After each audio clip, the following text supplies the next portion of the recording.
Y buenas noches, señoras, caballeros, bienvenidos al Gato al Agua. Hoy ha pasado en España una cosa insólita en cualquier país normal, bueno, y también en cualquier país anormal, y es que el fiscal general del Estado ha declarado como investigado por un delito ante el Tribunal Supremo. Investigado, saben ustedes, lo que antes se llamaba imputado, me imagino que por cuestión fonética le cambiaron el nombre, pero quiere decir básicamente que el juez considera que hay indicios suficientes de que ha cometido un delito, no tanto como para acusarle, pero sí para investigarle. Entonces él ha ido allí a eso. ¿Qué delito? Pues el peor delito que puede cometer un fiscal general del Estado en el ejercicio de su cargo, que es la revelación de secretos contra la justicia. Hay que repetir una y mil veces que la figura del fiscal, es que hay que repetirlo porque es que es muy importante esto. El fiscal general del Estado es la columna vertebral del Estado de Derecho, es lo que se llama el Ministerio Público, que es el que se encarga de perseguir el delito, por decirlo así a la pata en la llana. Es una figura que existe en todos los estados de derecho del mundo, en otros países se llama Procurador General de la República, pero siempre es la misma figura y de ella se exige que efectivamente trabaje por el mantenimiento de la ley en todo caso. Entonces, que un fiscal general del Estado filtre información secreta que él conoce por razón de su cargo, sea la que sea, es extremadamente grave. No tiene nada que ver con si es información sobre el novio de Ayuso, sobre la próxima novia de Cristiano Ronaldo o sobre Masterchef. Da igual. Aquí lo importante no es el contexto, sino el hecho. Bueno, pues ahí ha llegado don Álvaro García Ortiz y ha impuesto entrar por la puerta de autoridades del Supremo, que es algo que solo hace pues, la gente de mucho rango por razones de protocolo. Nadie entra por la puerta de autoridades. Él sí, él quería dejar claro, aquí vengo yo. Quien ejercía la Fiscalía era su número 2 en la Fiscalía General del Estado, que no le ha preguntado y ha dado por válida la acusación, ha dado por válida las explicaciones del fiscal general. Quien ejercía la abogacía era la Abogacía General del Estado, y luego estaba el juez, al que el fiscal general no ha querido contestar. Él ha construido un relato, y ojo al asunto, porque si todo esto que le he contado huele de pena, lo que le voy a contar ahora huele todavía peor. Él ha construido un relato según el cual el juez está actuando mal, porque parte de una certeza, solo le ha faltado decir un prejuicio, que le impide llegar a un conocimiento exacto de la realidad. Su despacho, el del fiscal general, ha sido allanado alevosamente por la Guardia Civil. Por tanto, se siente indefenso. ¿Sabe usted qué quiere decir esto? Esto quiere decir que hoy el fiscal general del Estado le ha dicho al juez: sí, tú a mí dime lo que quieras, pero yo con esto me voy al Tribunal Constitucional, que así como ha hecho en los seres, a mí me indultará porque se han violado mis derechos. Y esto digo que es grave porque significa que se consolidaría el Tribunal Constitucional como una especie de instancia superior de la escala judicial española, cosa que no es en absoluto ni se pensó para eso, pero parece que es a lo que vamos. Y en un paso más allá, esto es tan grave, le recuerdo, porque significa que este gobierno está fabricándose una especie de estado paralelo para poder mandar sobre todo el mundo.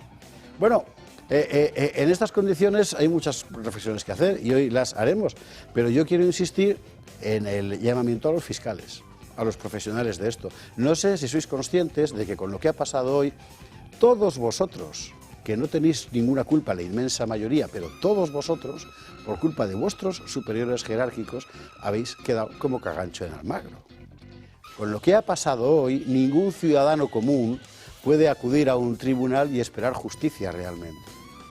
Con lo que ha pasado hoy, todas esas togas tan vistosas que lleváis se han convertido en mortajas de los derechos de los ciudadanos. Con lo que ha pasado hoy, el Estado de Derecho en España, que ya estaba bastante malito, ha empezado a agonizar. Y los únicos en este momento que pueden resolver eso sois vosotros con vuestras togas. ¿Os acordáis de aquello que decía vuestro actual presidente del Tribunal Constitucional, verdad? De que no retrocederemos a que las togas se manchen con el polvo del camino. Bueno, pues aquí hay un camino muchísimo más noble que el de don Cándido Cacique Pumpido. Y ese camino solo lo podéis recorrer vosotros. Y si vosotros no lo recorréis, los ciudadanos empezaremos a pensar que no sois la justicia, que sois la injusticia. Y huiremos de vosotros. Y entonces este país se va a convertir en algo invivible. Pensadlo, porque desde luego vale la pena.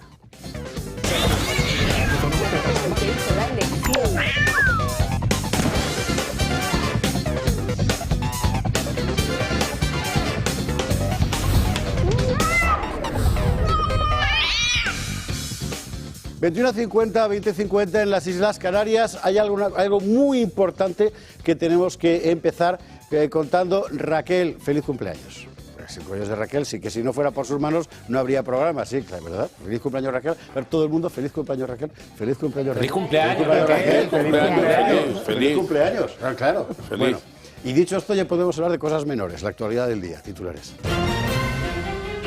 Bueno, atentos que Sánchez saca adelante su proyecto, su decreto, ciertamente mutilado, pero ojo, con apoyo del PP. Con apoyo del PP, siempre está ahí Feijóo para echar una mano. Bueno, o sea, ahora mismo, yo entiendo al PP más o menos, pero vamos a ver. Todo el mundo se está choteando de Feijóo ahora mismo. El PSOE, Junts, el PNV. Porque es que el PP le ha comprado al PSOE el tema del palacete del PNV. Es un robo alevoso al patrimonio de todos los españoles. El PP le ha comprado al PSOE el asunto de los desahucios y los ocupas. De hecho, la plataforma de afectados por la ocupación ya ha dicho que no se va a volver a reunir nunca con el Partido Popular. Sánchez gana, Feijóo pierde. Y mire usted que esto nos suena familiar. En otra materia, recuperaremos lo que ha ocurrido hoy en el Tribunal Supremo, donde el fiscal general del Estado ha acudido, insisto, entrando por la puerta de autoridades, por cierto, recibido por un coro que le abucheaba y le gritaba cosas que no se pueden repetir. Bueno, sí que se pueden, pero ahora no, luego lo repetiremos.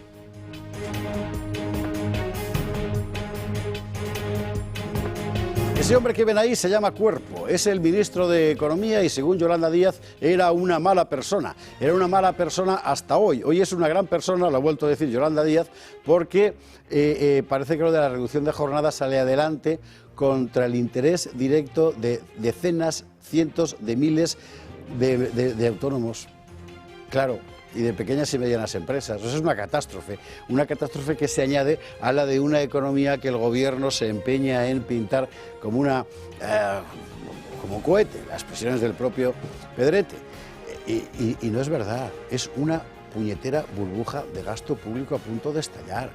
El aumento de las pensiones famosos es todo mentira, está cargadísima de impuestos en todos los órdenes, directos e indirectos.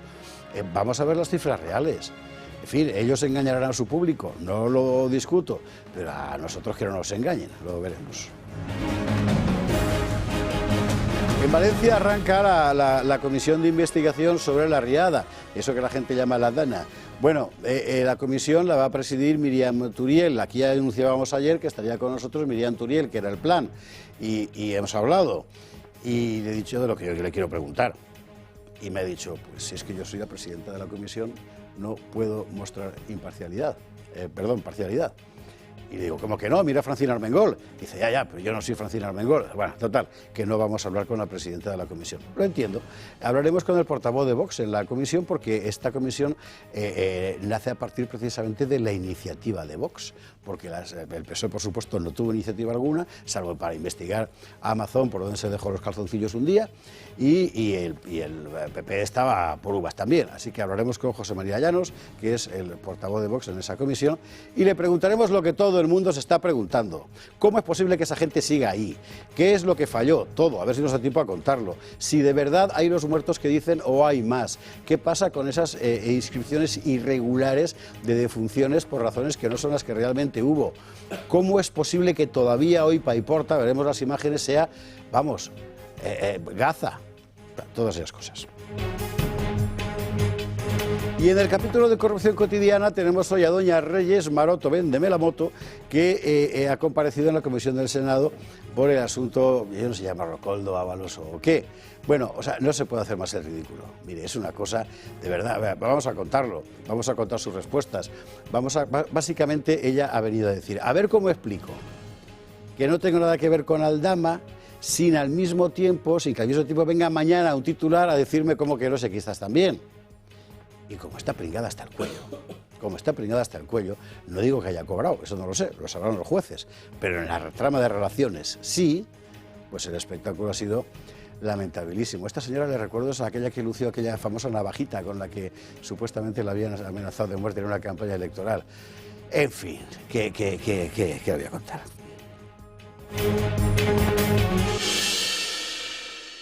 Bueno, vamos al asunto cuanto antes, que me demoro mucho en el editorial. Don Carlos Astiz, muy buenas noches, ¿cómo estás? Buenas noches, pues indignado porque después de 3 meses y más de 220 muertos, seguimos sin que dimita nadie.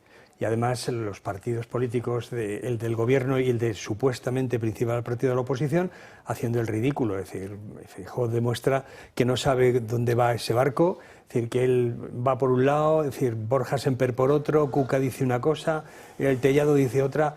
Es decir, hombre, y que el principal partido de la oposición le haya echado el cable definitivo que necesitaba Sánchez para seguir remando, pues me parece un poco, no sé, deprimente. Y sobre todo eso, es decir, la falta de ayudas a Valencia, igual que siguen sin llegar las ayudas completas a La Palma. Es decir, pero de este gobierno no cabe esperar más que sigan robando y en consecuencia no tienen tiempo para dedicarse a las necesidades de la población. Carlos, bienvenido, buenas noches. Don Pedro Luis Pedrosa, ¿cómo estás? ¿Qué tal, José Javier? Buenas noches. Encantado de verte. El gusto es mío.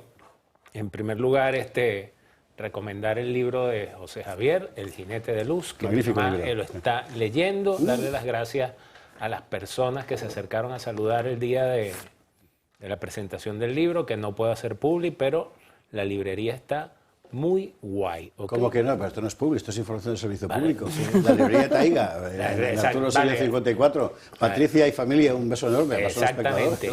Y es una preciosidad de librería. Y sé que lo hablaron ayer o antes de ayer, pero debo comentar que el fin de semana me acordé de un experimento que hacíamos en biología en bachillerato, que era el cultivo de protozoarios. ¿Verdad? Que uno dejaba una fruta a que se descomponía y entonces uno después llevaba el pedacito de moho y lo ponía al microscopio, entonces tú veías los protozoarios. Me acordé este fin de semana de eso después de haber escuchado al señor Esteban González Pons, de haber leído lo que escribió. Y uno se pregunta, ¿qué se creerán estos protozoarios? ¿O es que va a decir así como la otra del PSOE que le dijo a uno ahí en el Parlamento Europeo, ¿qué te crees? Yo soy eurodiputada. Sí, efectivamente. Bueno, pues esa misma actitud, yo estaba escuchando el editorial y el relato tuyo de los titulares.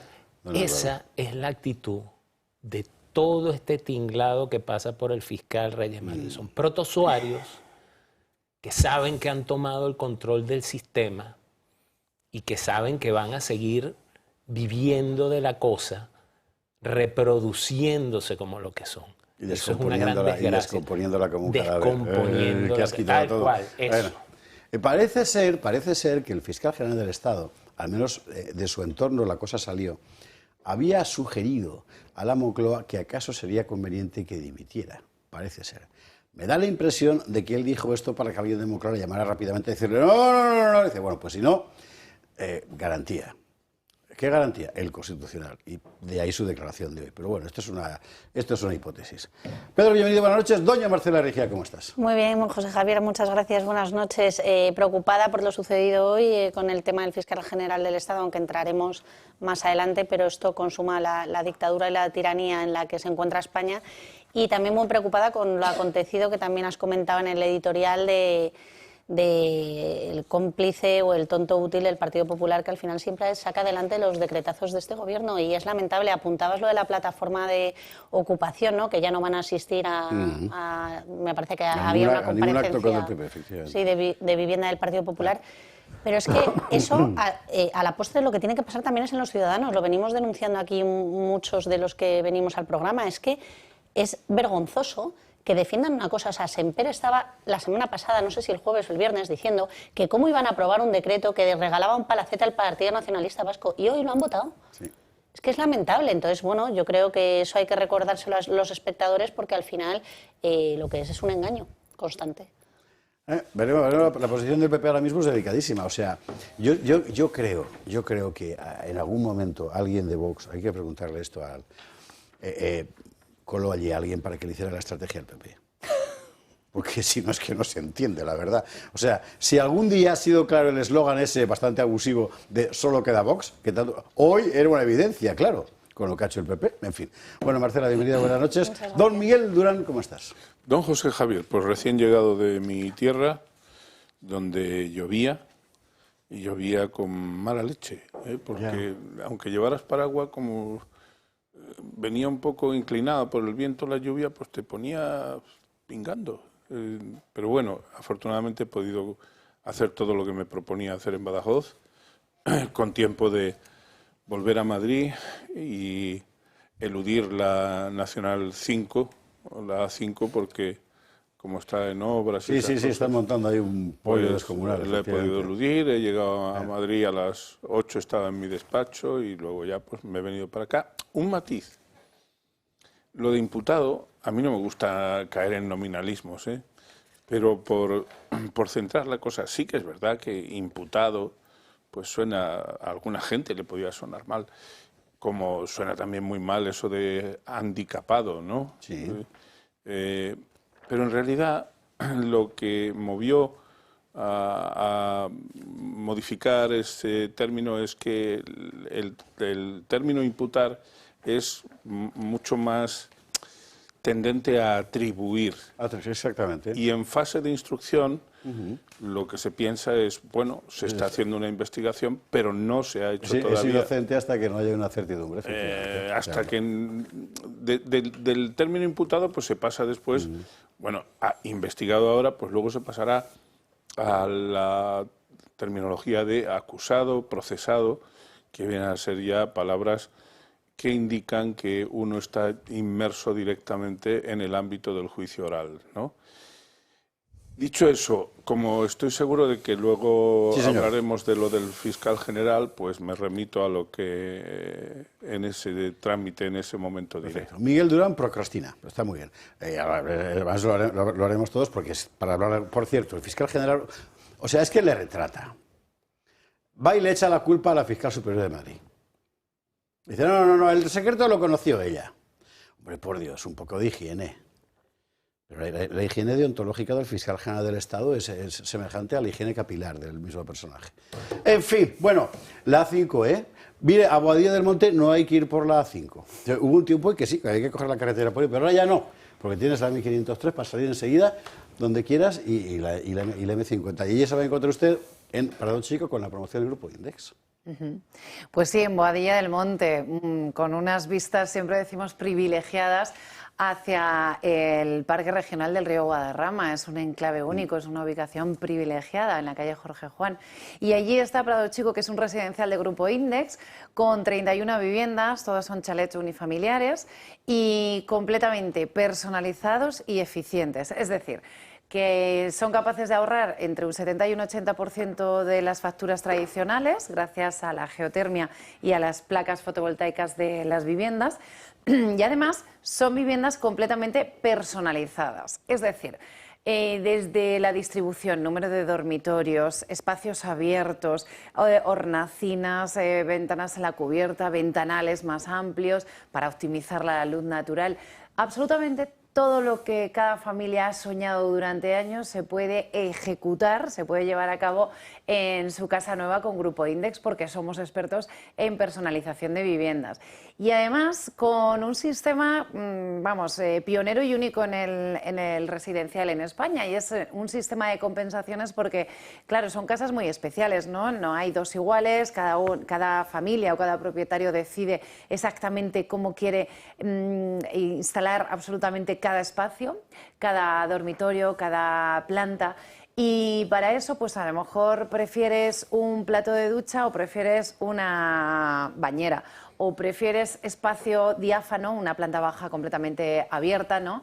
Amplia, sin tabiques. Bueno, pues entonces lo que podemos hacer es aprovechar esas puertas que no se han utilizado en la planta baja porque es una planta baja diáfana para poner más armarios en la planta primera o compensar ese plato de ducha por esa bañera. Es decir, un sistema de compensaciones por el que el propietario no tiene que pagar más, sino que va compensando dentro de cada partida. Y así, pues, cuando llegas a una casa nueva, más allá de personalizar algunos detalles, ¿no?, que es lo más habitual en la mayoría de las viviendas, aquí puedes absolutamente decidirlo todo, desde la distribución hasta el último detalle. Y además puedes ir compensando ese tipo de partidas, ¿no?, para que, sea un poco más fácil. Y ya para que sea sobre todo más fácil y más exitoso de la mano de diseñadores de interiores, porque nos ayudan a elegir, a dejar las zonas de paso, a elegir las alturas, no solo decoración o estilo decorativo. Que va, eso es todo un mundo, ¿eh? Pero tú, mira, esto lo hago yo. Sí. ¿Qué va? No, es que hay mil historias de cómo resolver un espacio, por ejemplo, que eso efectivamente hay que haberlo estudiado, si no, no te sale la solución. Claro, pero más allá de la decoración, para acertar en la comodidad, en lo funcional, pues de la mano de un profesional es lo más recomendable, claro.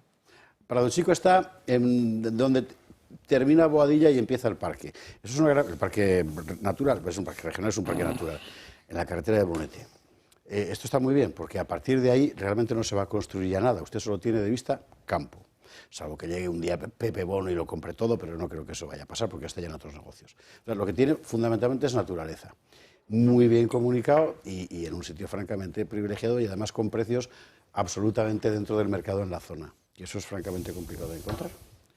Pues ahí estamos, mire, llame, 655-338-982. Y usted pregúntelo todo, ya sabe que además se llama de parte del Toro Televisión, del Gato al Agua, que yo vea a Teresa del Gato. Va a tener usted premio si entra en el asunto. Así que no se lo piense dos veces. Teresa Serrano, gracias mil. Buenas noches a vosotros. Nos vamos a la publicidad y a la vuelta voy a contarles una cosa inquietante. Anoche hablábamos con Pablo Cambronero, ¿se acuerda usted que estuvo contándonos sus averiguaciones pasmosas sobre el derroche de miles de millones de euros de dinero de todos los españoles en las cosas más insólitas, algunas que huelen que apestan? Bueno, hoy Pablo Cambronero ha sacado otro asunto que a todos nos había pasado desapercibidos. Dentro de las decisiones del Consejo de Ministros se incluye de rondón el control de los llamados grupos de interés. ¿Y a qué considera el Gobierno grupos de interés? A cualquier asociación de cualquier tipo, menos las públicas, a cualquier asociación de cualquier tipo que tenga influencia en personal público. No está hablando de lobbies económicos, no, cualquier asociación de cualquier tipo. ¿Quiere el Gobierno controlar también a las asociaciones de eso que se llama la sociedad civil? Es terrorífico. Bueno, lo vemos también después de la publicidad. Hasta ahora mismo.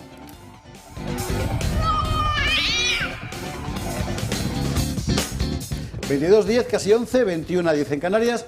Esto que le estaba contando antes de la publi, de verdad que es extremadamente grave, ¿eh? Yo he pasado desapercibido como tantas otras cosas. Mire, vamos a ver.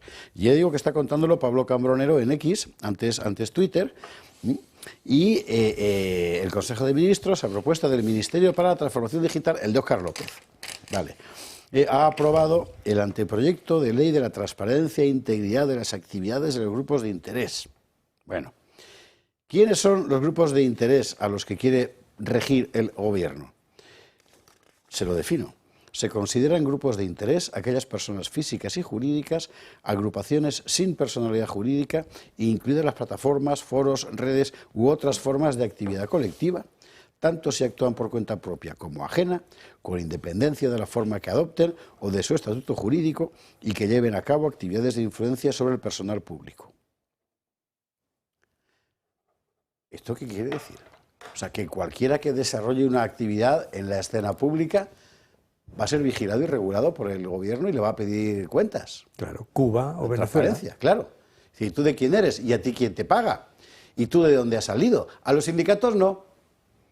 Por algún motivo los considera públicos. En fin, pero bueno, en cierto modo son prolongaciones del poder público. Pero ojo con este asunto. Mañana lo desarrollaremos. Vamos a preguntar al jurista mayor del Reino aquí en la mesa, que es Miguel Durán. ¿A qué te huele esto? Al ojo del gran hermano.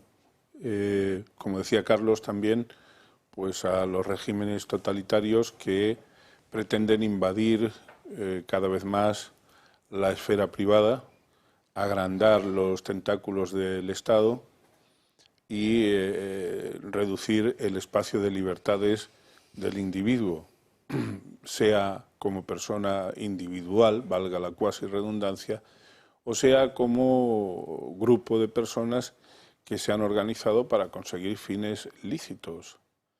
Está bien que se persiga a aquellos que tienen un objetivo de finalidad ilícita, eso es perfectamente normal. Y para eso el Gobierno no necesita más que usar de las herramientas legales que le confiere nuestro ordenamiento, básicamente Código Penal, Ley de Enjuiciamiento Criminal, jueces, fiscales imparciales que preserven el principio de legalidad. El Gobierno para eso tiene las herramientas suficientes. Es más, yo creo que incluso en ocasiones hasta se utilizan con exceso. Pero esto es una muestra más de que si Pedro Sánchez algún día imita el maravilloso acento de Pedro Luis, no le separaría ya gran cosas del señor Maduro. Hay que esperar que madure. Mañana informaremos de esto un poco más ampliamente. En principio, el propósito del Gobierno, por lo que sale en esta norma, que le voy a decir exactamente el rango legal que tiene, para que no... Anteproyecto de ley de transparencia e integridad, anteproyecto de ley, ¿vale? De transparencia e integridad de las actividades de grupos de interés, que por supuesto dicen que se fundamentan en la Agenda 2030. Fíjate que lógico, la censura de todo aquel que tenga voz discrepante. Mañana el Parlamento alemán debate la ilegalización de Alternativa por Alemania. No sé si se entera usted. Pues no, que estamos así, ¿eh? En fin. Estamos así. Pero fíjate, hablan de transparencia. El Gobierno que menos transparente es. Absolutamente. En fin, bueno, mañana incidiremos sobre la cuestión. Ahora nos vamos a Valencia, que es con lo que estábamos. Usted sabe que aquí, desde el principio, hemos estado prácticamente todos los días y ahora todas las semanas tratando de enterarnos de lo que estaba pasando allí de verdad. Desde el primer día, cuando no había ni asomo de participación oficial. Ahora lo que tenemos es una comisión en las Cortes Valencianas de investigación sobre lo que allí ha ocurrido. Una investigación, iniciativa de Vox, ahora veremos por qué es precisamente la de Vox la que ha salido adelante, presidida por alguien de Vox, como es Miriam Turiel, que, como le explicaba antes, no ha querido intervenir, ha declinado intervenir porque necesariamente las preguntas que le íbamos a hacer exigían respuestas comprometidas y ella, como presidente, no se quiere comprometer, cosa que respetamos. Al fin y al cabo es lo que debería ser un presidente de comisión. Lo que pasa es que Francina Armengol nos acostumbra muy mal, pero ¿qué quiere usted que le diga? Pero a quien sí tenemos es al que va a ser el portavoz de Vox en esa comisión, que es José María Llanos. Muy buenas noches, José María, ¿cómo estás? José Javier, buenas noches. Encantado de estar con vosotros. Y como tú has dicho, efectivamente, nosotros no hacemos anteproyectos para coartar la libertad de nadie, ¿no? Simplemente la presidenta de la comisión, evidentemente, tiene que hacer su papel con total neutralidad y transparencia. Y yo, como portavoz del Grupo Parlamentario de Vox, pues estoy a tu disposición. Bueno, aquí hemos hablado desde el principio con gente en Chiva, en Paiporta, en Carlet, en Valencia mismo, por supuesto, institucionalmente, fuera de las instituciones, con expertos en seguridad, con agricultores, con gente que ha perdido todo su taller, con todo el mundo, con Débora, la de frutolaterreta.com, por cierto, quedó fenomenal lo de las naranjas. Bueno, de entrada hay una cosa que asombra. ¿Cómo va todo tan lento? Pues nosotros nos lo preguntamos todos los días y lo preguntamos cada vez que tenemos oportunidad al vicepresidente segundo y conseller para la reconstrucción, el señor Gam Pampols, y se lo preguntamos al presidente de la Generalitat, al señor Mazón, y bueno, ellos nos dicen que hay mucho que hacer, sabemos que hay mucho que hacer, hemos estado allí desde el primer día y sabemos cuánto hay que hacer y lo que va a costar, pero lo cierto es que no se aprecia demasiado esos adelantos. Es cierto que se han retirado 90.000 vehículos, es cierto que el Gobierno de la Nación, con el pulmón que tiene el Gobierno de la Nación para prestar la ayuda suficiente, no ha apoyado para nada lo que es la retirada de escombros, de residuos, de cañar, de nada de lo que es la porquería que se ha ido acumulando en nuestros cauces, en nuestros barrancos, incluso en nuestras costas y en la propia Albufera, y desde luego pues parece que las cosas no avanzan. Le repito, desde la Generalitat parece que se está haciendo lo imposible, parece que se está intentando llegar, y algunas ayudas están llegando, pero desde luego no con la rapidez y con la eficacia que esperamos. Es que cuando apareció el asunto del Grupo Especial de Reconstrucción, bajo la dirección del general Gam Pampols y tal, yo conocía a Gam Pampols en la Academia de Zaragoza, es un tío de primera. Pero la cuestión aquí era la famosa pregunta de Stalin, ¿cuántas divisiones tiene? Porque el problema es que los recursos materiales de la Generalidad Valenciana, por mucho que pueda convocar, pues son escasos, y aquello es una catástrofe descomunal. ¿Con qué cuenta? Quiero decir, ¿qué han hecho físicamente? ¿Con qué fondos? Todas esas cosas es lo que, creo yo, se está preguntando todo el mundo. De repente te aparecen los agricultores de Paiporta quejándose porque la alcaldesa les quiere multar porque habían dejado el tractor mal aparcado cuando estaban llevándose de allí residuos. O sea, todo es demencial. Efectivamente, José Javier, desde el primer día quienes han hecho todos los primeros esfuerzos y los esfuerzos más eficaces han sido los voluntarios, entre ellos los propios agricultores que cogían sus tractores, los que no estaban perjudicados y estaban ayudando a retirar vehículos, a retirar escombros, y ha sido la propia ciudadanía, los propios vecinos de los pueblos fundamentalmente afectados. La Generalitat se ha puesto manos a la obra, la Generalitat está trabajando, la Generalitat ha dispuesto un endeudamiento, pues bueno, por encima de lo que son sus posibilidades para poder atender a los afectados y a sus familias, y sobre todo para que puedan echar adelante sus negocios. Esas ayudas han llegado en miles, han llegado ya desde la Generalitat. Desde luego, de donde no han llegado ha sido del gobierno del señor Sánchez, que, como usted sabe y sus televidentes también recordarán, pues estaba en la India de paseo romántico diciendo que lo de Valencia no era importante y que si los valencianos queríamos ayuda, que la pidiéramos. Aquí lo cierto es que ha fallado el gobierno central, nos ha abandonado, y también hemos de reconocer que ha fallado lo que es el tuya mía, lo que es el juego competencial entre la Generalitat Valenciana y el Gobierno de la Nación. José María, vamos con una pregunta que es la que se hace todo el mundo y además en redes circula permanentemente, aunque digamos que los medios del sistema la omitan, el número de fallecidos, porque hay informaciones de lo más contradictorio. De repente el número se quedó congelado. Se dijo que iban a aparecer cadáveres, lamentablemente, en fin, en la Albufera, y apareció alguno, de hecho. Nunca más se informó sobre esta cuestión. Aparecen de repente testimonios de personas que ven que a su familiar fallecido se le ha inscrito como fallecido un día antes. Problemas de este género. ¿El número de fallecidos está plenamente confirmado? El número de fallecidos está confirmado en la cifra, de hecho, de 224. De hecho, en la última víctima, por desgracia, no hará ni 10 días que se confirmó, pasamos de 223 a 224 y todavía con 3 desaparecidos. Es cierto, como dice, que hay algunos rumores, pero nosotros creemos sinceramente que es la cifra real, es la que se ha ofrecido. Hemos preguntado, desde luego, directamente por las cifras y son las que se manejan oficialmente y son las que parece que son reales. También se habló mucho, ustedes lo saben, del garaje de un de Bonaire, claro. Efectivamente, y gracias a Dios, pues bueno, parece que no se encontraron víctimas allí. Por tanto, bueno, ya una víctima hubiera sido demasiado, ya hubiera sido una tragedia. 224 más 3 desaparecidos es mucho mayor tragedia, pero parece que son las cifras oficiales. Vale, entendido. Quiere preguntar todo el mundo, me da la impresión, así que por parte lo que os pediré es que las preguntas sean breves y las respuestas, si es posible, José María también. Miguel Durán. José María, buenas noches. Buenas noches. Mi pregunta es muy concreta y muy directa, breve además. Todo este contradios que supone el abandono que está llevando a cabo el Gobierno respecto de las necesidades a cubrir, todo este incumplimiento de promesas hechas en el momento de efervescencia del problema,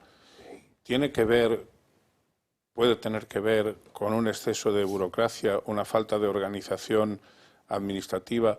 ¿Vais a hacer algún hincapié en la comisión de investigación a este respecto?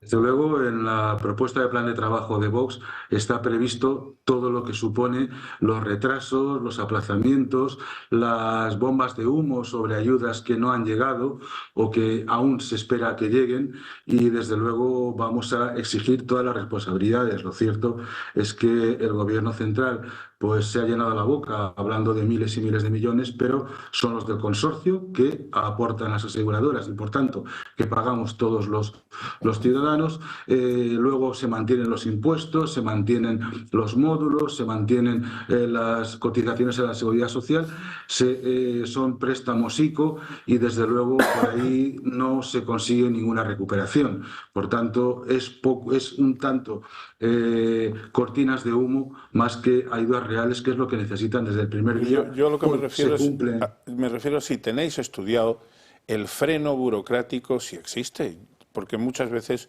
lo hemos visto en La Palma, por ejemplo, muchas veces se dice que la administración va a dar, pero luego a la gente se les exigen una serie de requisitos, etcétera. ¿Esto lo tenéis estudiado?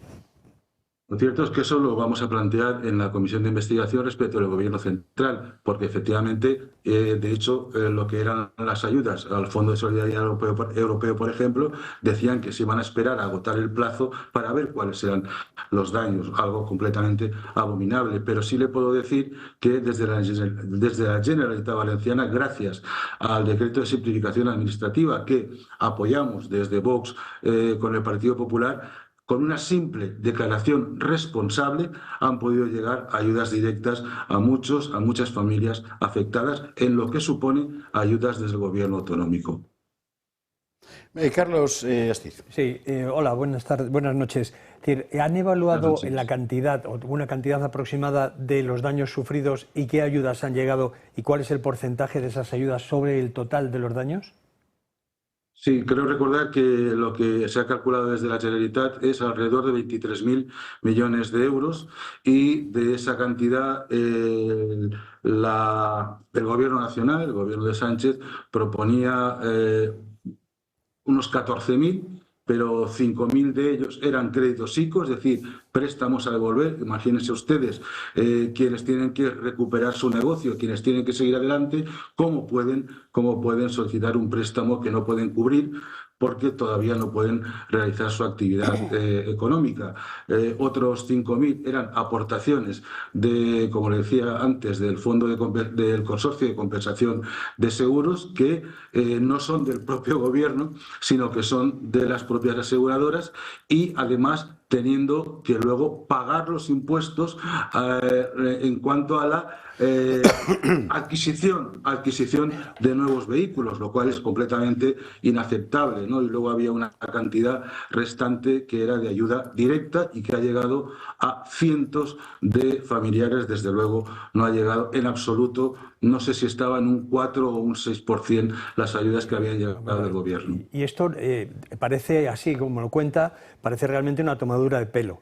¿Se plantean ustedes llevar a los tribunales, supongo, tanto nacionales como del exterior, a un gobierno que no está haciendo realmente nada por los afectados? Bueno, o movilizaciones populares, yo qué sé, decir, es que es de tomadura de pelo, que lo que te dan, la ayuda que te ofrecen ante una desgracia como esa, en la que ellos han tenido una parte decisiva, sea tan ridículamente baja, ¿no?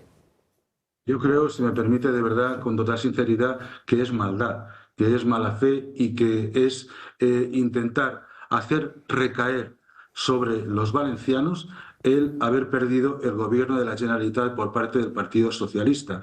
Y respecto a los tribunales, por supuesto que Vox ya ha presentado querellas contra el gobierno y, desde luego, por esta omisión, cuanto menos, del deber de socorro con los valencianos. Pedro Luis Pedrosa. Bueno, se me adelantaron un poco, pero voy a ser como que más directo.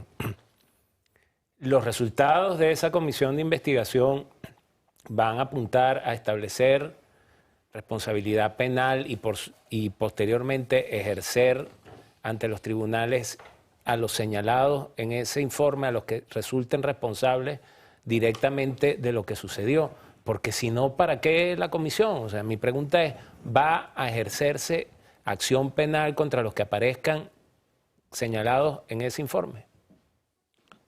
La comisión como tal, que formada por todos los grupos parlamentarios de la Cámara Autonómica, no puede presentar una querella ante los tribunales. Eso, quien pueda hacerlo legítimamente, desde luego, lo podrá hacer. La comisión lo que pretende es dirimir todas las responsabilidades, depurar todas esas responsabilidades y extraer la realidad de los hechos sucedidos.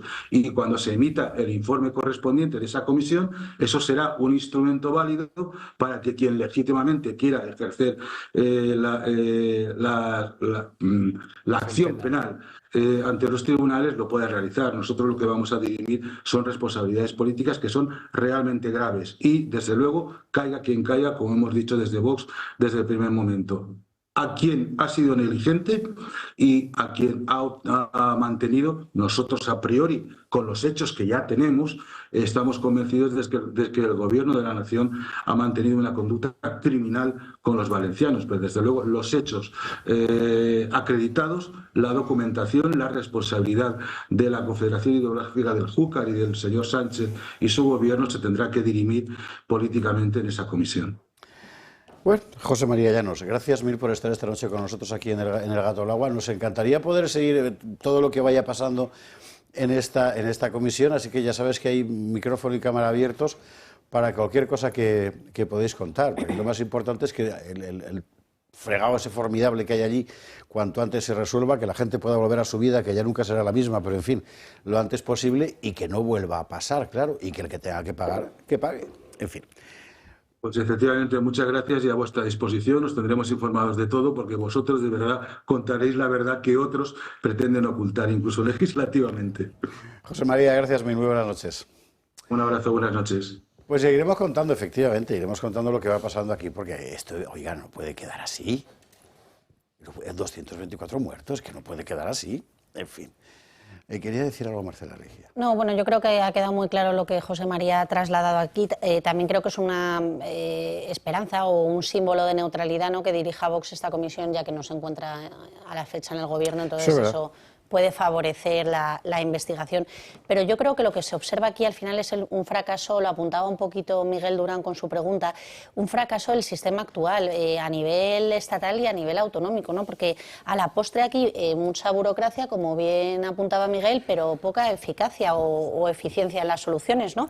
Y luego se siguen peleando por las competencias, tanto comunidad autónoma y Estado, y eso es lamentable ante una catástrofe de este alcance. Y también, como bien apuntaba José María, ¿no?, la falta de ayudas, eso, bueno, es que eso es inmoral, o sea, ya no es una cosa de política o no, o sea, es que esta gente no haya recibido las ayudas, que el Estado se hayan recibido un 11%, las comunidades autónomas un 30 y pico, eso no puede permitirse. Hay que recordar aquí dos cosas que yo quiero recordar siempre. Pues siempre está la polémica, la culpa es de Mazón, la culpa es de todo el mundo. Pero desde antes, es decir, desde la propia concepción de lo que es la hidrografía valenciana, que no se tomaron las medidas por dejadez. Ahora bien, que quiero recordar que todo jefe que ha pasado por la UME ha dicho claramente que por legislación el Estado tenía que haber actuado de oficio de inmediato. Y no lo hizo. Y esto es una cosa que hay que subrayar. Y a partir de ahí entramos en una dinámica en la que basta que un presidente del Gobierno, no tenga una idea clara de sus responsabilidades, dejémoslo ahí por ser misericordiosos, ¿verdad?, para que todo el sistema se colapse. El sistema autonómico ha fracasado estrepitosamente. Lo que está en la conciencia de mucha gente, por lo menos en la mía, desde luego, es que si en lugar de llamarse el presidente Mazón se hubiera llamado Puig y de nombre Chimo, probablemente el comportamiento de Pedro Sánchez habría sido distinto. Y eso que acabo de decir apunta a un concepto muy claro: inmoralidad de orden humano y de orden político. Señores, hay que irse a la publi, pero antes hay que pasar por las cosas de Durán.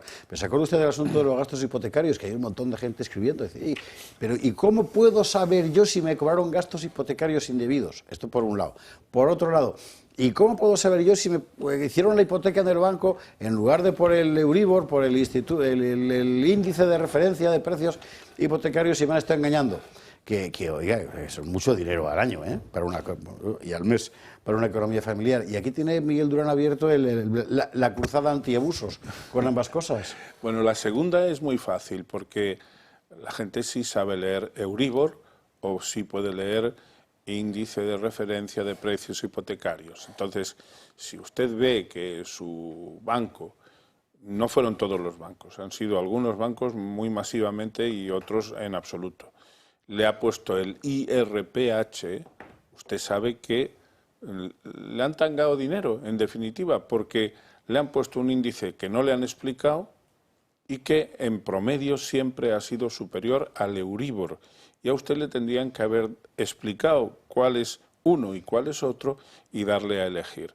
En cuanto a los gastos hipotecarios, ahí puede haber un poco más de lío porque bueno, pues se pueden identificar, por ejemplo, los de tasación, gestoría, registro, notaría, básicamente esos, pero alguno más, comisión de apertura, alguno más pudiera haber. Entonces, como usted leerse toda la escritura puede ser un fárrago y no le da pereza y no tiene muchas ganas de hacerlo, tráiganosla, que sin ningún tipo de compromiso nosotros le vamos a analizar esa escritura y le vamos a decir qué perspectiva tiene usted de reclamar y, en caso de reclamar, cuál es la cuantía aproximada que usted puede recuperar.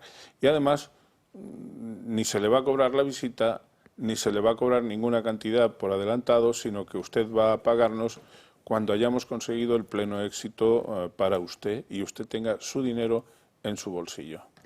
Las cosas de Durán. Y si tiene usted alguna duda, llámeles y ya está, pero ellos se encargan de todo. Además, no van a cobrar por la gestión hasta que se empieza. Y sí, con el dinero que se recupera. Si llaman, pues se van a encontrar con Alicia, con Esther, con Cecilia, con Sheila, con Ana Belén, con Angélica. Paridad, ¿eh? Bueno, paridad porque son las pioneras en la atención al cliente, claro. Durán y Durán, de verdad que no, oiga, que basta de abusos ya, ¿no? Digo yo, en fin. Vámonos a la publicidad. Hablando de abusos, que quieren empitonar a Meloni en un tribunal.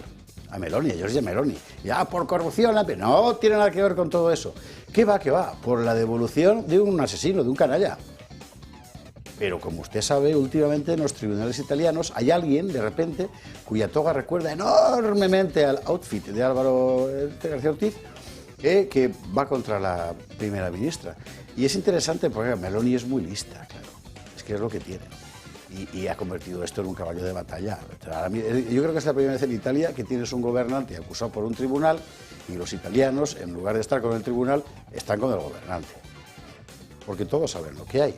Bueno, entre usted en La Estampa, laestampa.it, periódico La Estampa. Y si no, más facilito en mi hilo de X. ¿Sabe usted que los inmigrantes que llegan a la frontera Libia-Túnez están siendo vendidos como esclavos a 90 euros la cabeza? Como esclavos, es alucinante. Y Úrsula, y Pedro, y Macron, y todos están promocionando el tráfico. Es increíble. Bueno, vale, venga, publi y a la vuelta lo vemos.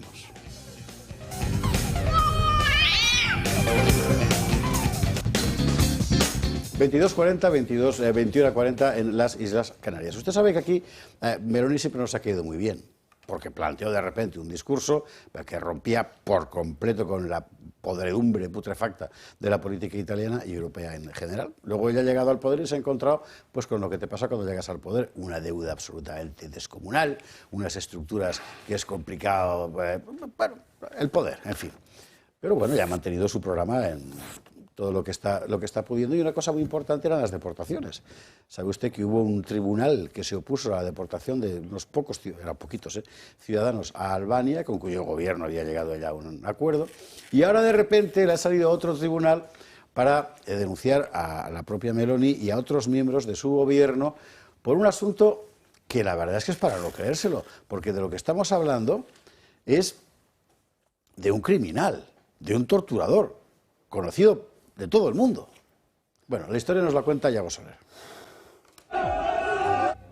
Es Osama al-Masri, un paramilitar reclamado por el Tribunal Penal Internacional por crímenes de guerra y contra la humanidad. Dirigió una cárcel en Libia donde se torturaba y violaba a migrantes. Llegaba a su país en un avión del gobierno italiano, acababa de ser liberado y deportado por Roma. Y la polémica en el país transalpino está servida. La Fiscalía de Italia investiga a la primera ministra Giorgia Meloni y varios ministros por malversación. El culebrón judicial no deja de ser curioso. El paramilitar estaba viendo un partido de la Juventus. Fue detenido después de un informe de Interpol y la reclamación de la justicia internacional. En las 48 horas que estuvo en prisión, llegaron a Lampedusa 500 migrantes. Fue liberado. El ministro de Justicia no puso ninguna solicitud para su detención. Pero Italia no era el primer país que tocaba el libio. Llevaba varios días viajando libremente por Europa. Y aquí es donde Meloni se defiende.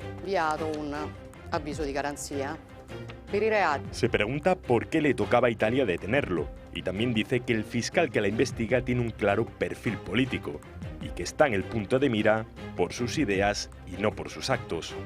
La oposición y varias ONGs dicen que detrás de todo esto están las políticas del gobierno italiano y la Unión Europea de mantener a Libia como muro de contención de las migraciones, y también los intereses de varios países europeos por los recursos petrolíferos de Libia. Tras la intervención de la OTAN en 2011 y el derrocamiento de Muammar el-Gaddafi, Libia es un país dividido y catalogado como Estado fallido. Aquí hay varias cosas que subrayar y se pueden enfocar desde diferentes puntos de vista. Uno, evidentemente, es que hacía ese tío por aquí suelto, pero bueno, ya estamos viendo en España lo que es, o sea que tampoco vale. Dos, aparece este señor y lo que hace Meloni es devolverlo a Libia, en un avión oficial, de ahí lo de la malversación, que también es un poco coger el rábano por las hojas. Y luego la cuestión es qué hace si no. Claro. Otra parte es la del juez en cuestión, que es un reputadísimo miembro de la izquierda italiana, ¿no? Pues no la van a dejar descansar, es evidente, ¿no? Haga lo que haga, claro. Bueno, yo creo que en este tema hay una parte que es clave y es, se comentaba en el informe, ¿no?, que es que la Haya no emitió la orden esta del Ministerio de Justicia italiano para, como indica el protocolo, para que se produjera la detención. Pero es que aquí estamos hablando de que una dirigente de un partido político, o sea, de un país, perdón, que ha ganado las elecciones, está cumpliendo la ley de extradición de su país y de expulsión de personas ilegales y en este caso pues un criminal, ¿no? Entonces, ¿qué hay que analizar más allá de eso? O sea, si no se ha emitido una orden, no tienen conocimiento y esta señora lo que hace es cumplir la ley, poco más que hay que analizar, ¿no? Y luego, además, a mí me sorprende notablemente cuando hemos tenido Bélgica con una resolución contraria al Tribunal de Justicia de la Unión Europea que ha estado y está protegiendo a un prófugo de la justicia española y aquí nadie se echa las manos a la cabeza ni le pide que cumpla la ley, ni mucho menos. Y lo mismo pasó también en España cuando Delsi aterrizó aquí con el conocimiento del uno probado por la UCO, que él conocía perfectamente que esta señora estaba pisando suelo europeo y en concreto español, y tampoco nadie se ha echado las manos a la cabeza. O sea, es que esto al final en lo que consiste es una persecución ideológica y política a personas que piensan distinto al sistema judicial este que está completamente corrupto y que les molesta, que estos que van de feministas, les molesta que una mujer con el empoderamiento de Meloni haga cumplir la ley en su país y no le tiemble la mano en aplicar todas las políticas que llevaba en su agenda antes de las elecciones. ¿Cómo estáis viendo Meloni? Carlos, perdona.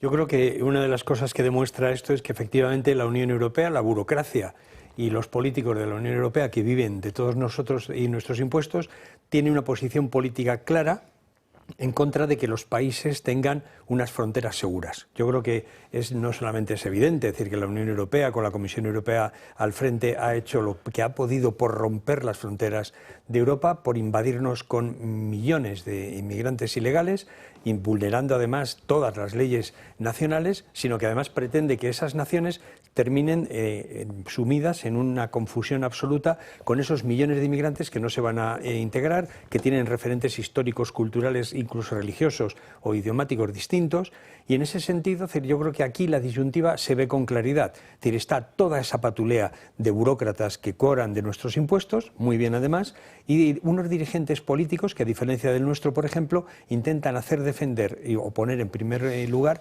los intereses de su propio país, los intereses de su propia población, es decir, la defensa de su legalidad, la defensa de su patria, frente a todos estos que pretenden ahogarnos en esa oleada de invasión migratoria que vacía los países de origen y que llena de gente que no se va a integrar y que lo único que causa son conflictos y problemas en los países de destino, ¿no? Sí, Pedro Miguel. Marcela, olvídate de Delcy, de que estuvo aquí en Barajas, porque es que no estuvo aquí en Barajas, es que Pedro la llevó a Bruselas y se saludó con Úrsula. Y aquí a lo que voy es a que, ¿por qué Lula es presidente? Por cierto, hay una petición de impeachment de 110 diputados en Brasil, de la que no está hablando nadie. A ver si contamos la historia esta. Pero, ¿qué tiene que ver esto con Meloni? ¿Por qué Lula es presidente? Lula es presidente porque hay un juez, Alessandre Moraes, sé que es Moraes el apellido. Sí, Alejandro de Moraes, sí. Que fue colocado durante el tiempo de Lula y después Dilma, y que cuando Lula cayó en prisión, primero se ocupó de que saliera y segundo se ocupó de habilitarlo.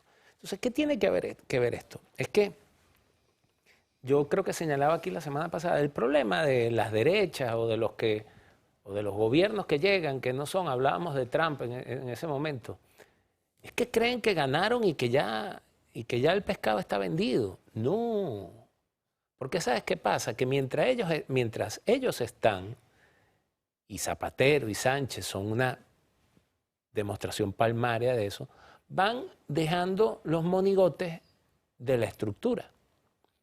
Y esos monigotes operan cuando les es necesario. Entonces, cuando tú te vienes a dar cuenta que José Javier lo decía, es bueno, Meloni llega y se encuentra con lo que se encuentra.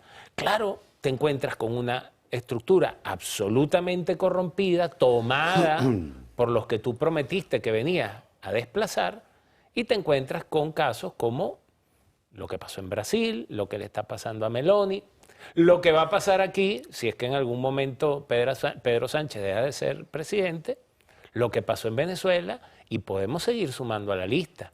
El problema es que ya la gente que odiaba esta forma de vivir la ha tomado y la ha hecho funcional a sus intereses y a sus agendas. Y eso es lo que pareciera que no quisiéramos darnos cuenta. Miguel Durán, ibas a decir. Sí, bueno, una cosa muy breve. Yo no creo que el concepto, mejor dicho, el tipo de la malversación en el Código Penal italiano difiera esencialmente de cómo se entendía la malversación aquí antes de la existencia del separatismo catalán. Sí. Antes del broche de oro que le ha puesto Pedro Sánchez en favor de Puigdemont.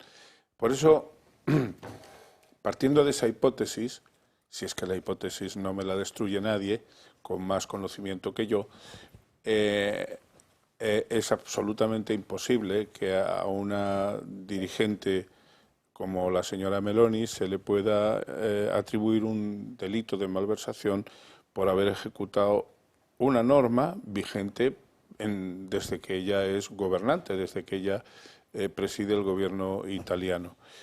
Lo otro, lo de si efectivamente tendría que haberlo detenido o no, yo eso no lo sé. La verdad es que no tengo conocimiento suficiente del problema.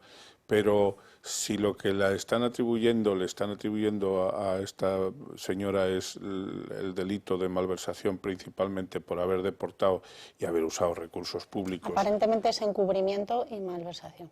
Pues si es encubrimiento, tendrían que demostrar que efectivamente esta señora lo ha hecho conociendo de arriba abajo, de punta a cabo, quién era el personaje y que se le probase todo eso. Me da la impresión a mí de que la señora Meloni tiene bastante más correa que la que quienes la persiguen supone.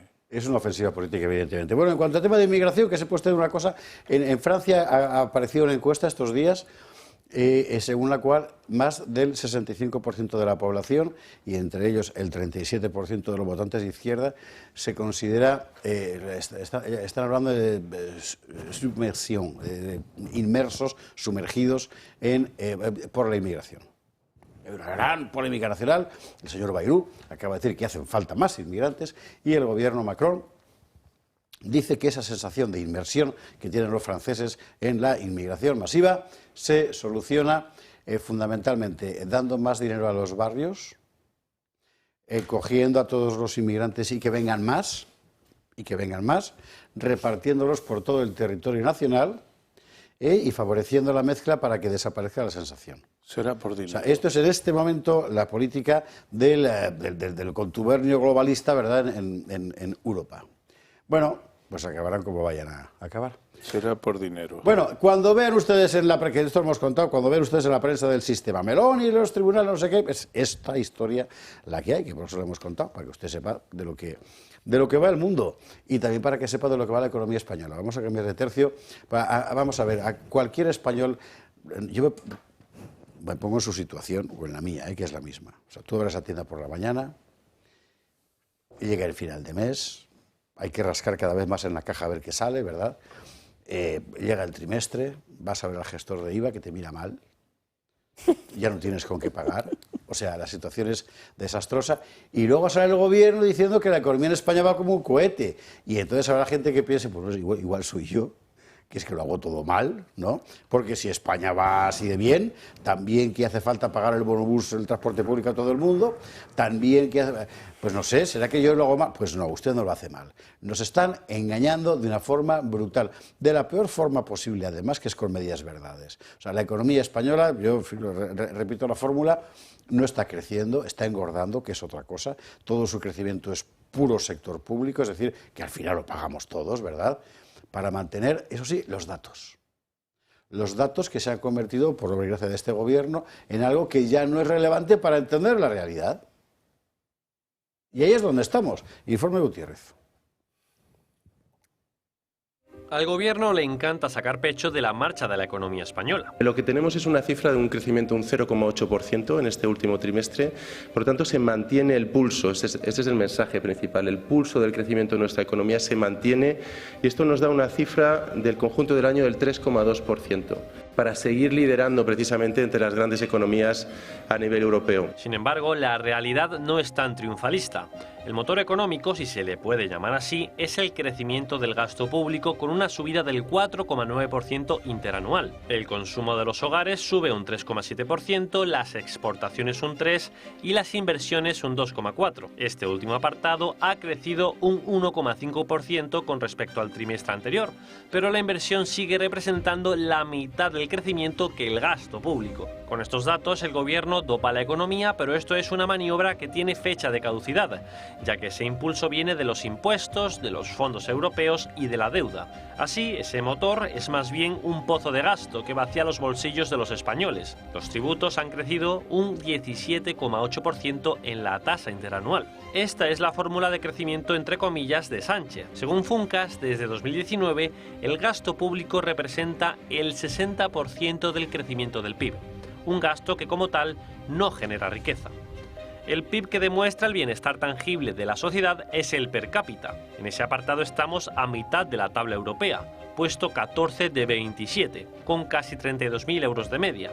Los países con los que nos solemos comparar nos sacan una gran ventaja. Italia, 5.000 euros más, Francia, 9.000 más y Alemania, 20.000 más. El dopaje no es la única gran trampa de la cifra del PIB desde que Sánchez es presidente. El INE ha recalculado el crecimiento de los últimos años hasta en 2 ocasiones, mejorando las cifras sustancialmente. Un 2,7 de estimación al alza en 4 años. Elena Manzanera, colocada por un Sánchez cansado de que los datos del INE le llevaran la contraria, es la artífice de este recálculo. Solo es cuestión de tiempo que Sánchez se quede sin gasolina. Entonces se verá que todo era un espejismo. Esto es muy importante saberlo, para que usted sepa dónde está puesto. Y es muy importante también para entender el carácter absolutamente demencial de determinadas políticas que el propio gobierno viene proponiendo y que va a sacar adelante contra toda lógica. Empezando por la cuestión del salario mínimo. O sea, todo el mundo está viendo que la subida del salario mínimo interprofesional hace que en determinados trabajos sencillamente dejes de contratar gente. Y que vayan a la economía sumergida o directamente se queden fuera. y se decide subir el salario mínimo interprofesional sin consultar con el sector que más lo sufre, que es precisamente de las pequeñas empresas, que son las que tienen esos contratos. Pero el gobierno quiere, ante todo, poder exhibir la etiqueta. Hemos subido el salario mínimo, que cada vez se parece más al salario medio, porque el salario medio baja. Pues hemos hecho un pan con unas tortas, se llama socialismo. Permítame que les diga que acaban de cerrar los agentes sociales, y en este caso de manera bipartita, un acuerdo para la revalorización del salario mínimo interprofesional en nuestro país. En esta ocasión, sí, la patronal se ha tomado en serio el diálogo social y ha hecho propuestas, aunque no fuimos capaces de alcanzar acuerdos, sí ha hecho propuestas, a diferencia de lo que hemos vivido recientemente. Lo haremos con 50 euros al mes, en 14 pagas, un total de 700 euros más. Esta vez la patronal sí que hizo propuestas, lo que pasa es que no hemos llegado a un acuerdo, o sea que para eso no haberlas hecho, majos. Vamos a ver, la patronal, yo, el señor Garamendi, sinceramente, o sea, lo considero un enemigo del español medio, con lo cual tampoco. Ahora bien, lo de Lorenzo Amor y la Asociación de Autónomos, esa que está ahí de figurante, como personalmente me afecta, porque soy autónomo desde los 29 años, ¿verdad?, me parece una traición. Absolutamente. O sea, está dejando vendida a media España. Bueno, como Carlos va a desarrollar esto con más ahínco, yo ya es que a mí estas cosas me sublevan. De los sindicatos habla Yolanda. Bueno, y aquí es donde vamos a sorprender a todo el mundo. O sea, uno siempre piensa que ha escuchado ya lo más de Yolanda. No, el top Yolanda. Pues no, siempre se supera. Atentos a su última reivindicación histórica. Pero no se explica la historia de la humanidad desde Espartaco hasta hoy sin la conquista de nuevos derechos. Por eso estos debates son tan claves. Desde Espartaco hasta hoy era un gran sindicalista. Espartaco era un gran sindicalista, sí señor, y no habla de Espartaco Santoni, que esa es otra historia. Habla de y del torero, habla del gladiador, que era un gran sindicalista. No sé quién era. En fin, vamos a ver, esta muchacha. Yo me imagino que a ella le sonará por la cosa familiar, ¿no? Porque en el mundo comunista fetén es como una capilla, es como una secta, ¿no? Entonces tienen los espartaquistas, que son los comunistas alemanes de los años 1914, 1915. De ahí viene el Spartak de Praga y todos los equipos de fútbol, por ejemplo. Sí. Pero Espartaco, un gran sindicalista, no era, ¿me entiendes? O sea, no, era un gladiador, era un poco borrico. Vamos, que puestos a negociar, no le quepa a usted duda de que Espartaco habría estado antes en Vox que en el PSOE, ¿me entiendes? ¿Para qué nos vamos a engañar? Claro, aunque solo fuera por la cosa viril. Pero bueno, oiga, o sea, Yolanda, de verdad, Espartaco era un gran sindicalista. Bueno, esto es la parte, digamos, cómica. La parte trágica es que la economía española, con un índice de dependencia energética superior al 65%, la última cifra que leí, del exterior quiero decir, del 66%, insiste en hacer la propaganda de lo verde. ¿Por qué hace esto Sánchez? ¿Porque está convencido de que nuestra economía tiene que ser renovable y sostenible? No, porque necesita que Bruselas le ampare. Hace poco salía en la prensa holandesa el gran pufo del que aquí nadie ha hablado, de los 500 millones de euros de dinero de todos los europeos, despilfarrados en lobbies ecologistas y demás, para crear la necesidad social de las energías renovables. A que usted no, pues se lo contamos, Yago, apúntatelo, mañana contamos esta historia. Bueno, Trump sale con algo que desde el punto de vista de la potencia nacional es lógico. Es decir, cuanto más independiente energéticamente sea, mejor, y si encima puedo hacer a los demás dependientes de mí, más poderoso seré. Trump. Trump. That is why today I will also declare a national energy emergency. We will drill, baby, drill.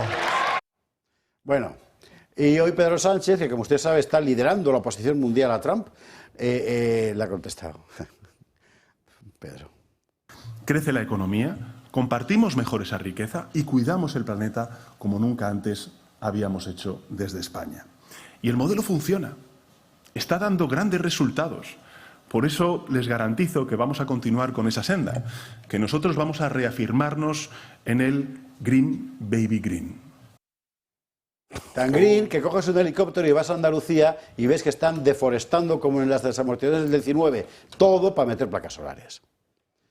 Bueno, como yo con esto me caliento mucho, prefiero que se caliente Carlos Astiz, que al fin y al cabo para eso... Para eso viene. No, yo creo que es que tenemos unos políticos y un gobierno que es directamente una estafa, son una manada de estafadores. Además, Yolanda Díaz pues tiene el nivel político que tiene, el nivel histórico que tiene, y su nivel cultural pues tampoco es para tirar cohetes. Yo creo que además lo único que hacen es repetir unas fórmulas, es decir, unas etiquetas que ya no sirven, que ya no tienen nada que ver con la realidad, y mucho menos con la realidad del siglo XXI en el que viven los habitantes de España y de Europa. Es decir, lo que sí es cierto es que en este proceso de destrucción de las naciones, una parte es la destrucción económica, y en esto están poniéndose realmente a trabajar firmemente para destruir toda posibilidad de que España sea una potencia capaz de alimentarse a sí misma, de calentarse a sí misma. Es decir, eso es una cuestión que efectivamente tenemos que pasarle al debe a este gobierno. Pero además hay algunas cuestiones, algunas cifras, todo lo que dicen habitualmente es mentira, directamente mentira. Es decir, todas las cifras que dan, todas estas afirmaciones de que todo va como un cohete, que vamos como viento en popa a toda vela, es decir, todo eso son mentiras. Estamos a la cabeza en paro juvenil, estamos de los peores países en pobreza, estamos de los peores países en educación, tienen empleo. Todo eso sostenido por una burbuja con el dinero público, que claro, se va hinchando cada vez más, pero algún día alguien tendrá que pagarlo, y lo vamos a pagar nosotros como no pongamos pie en pared.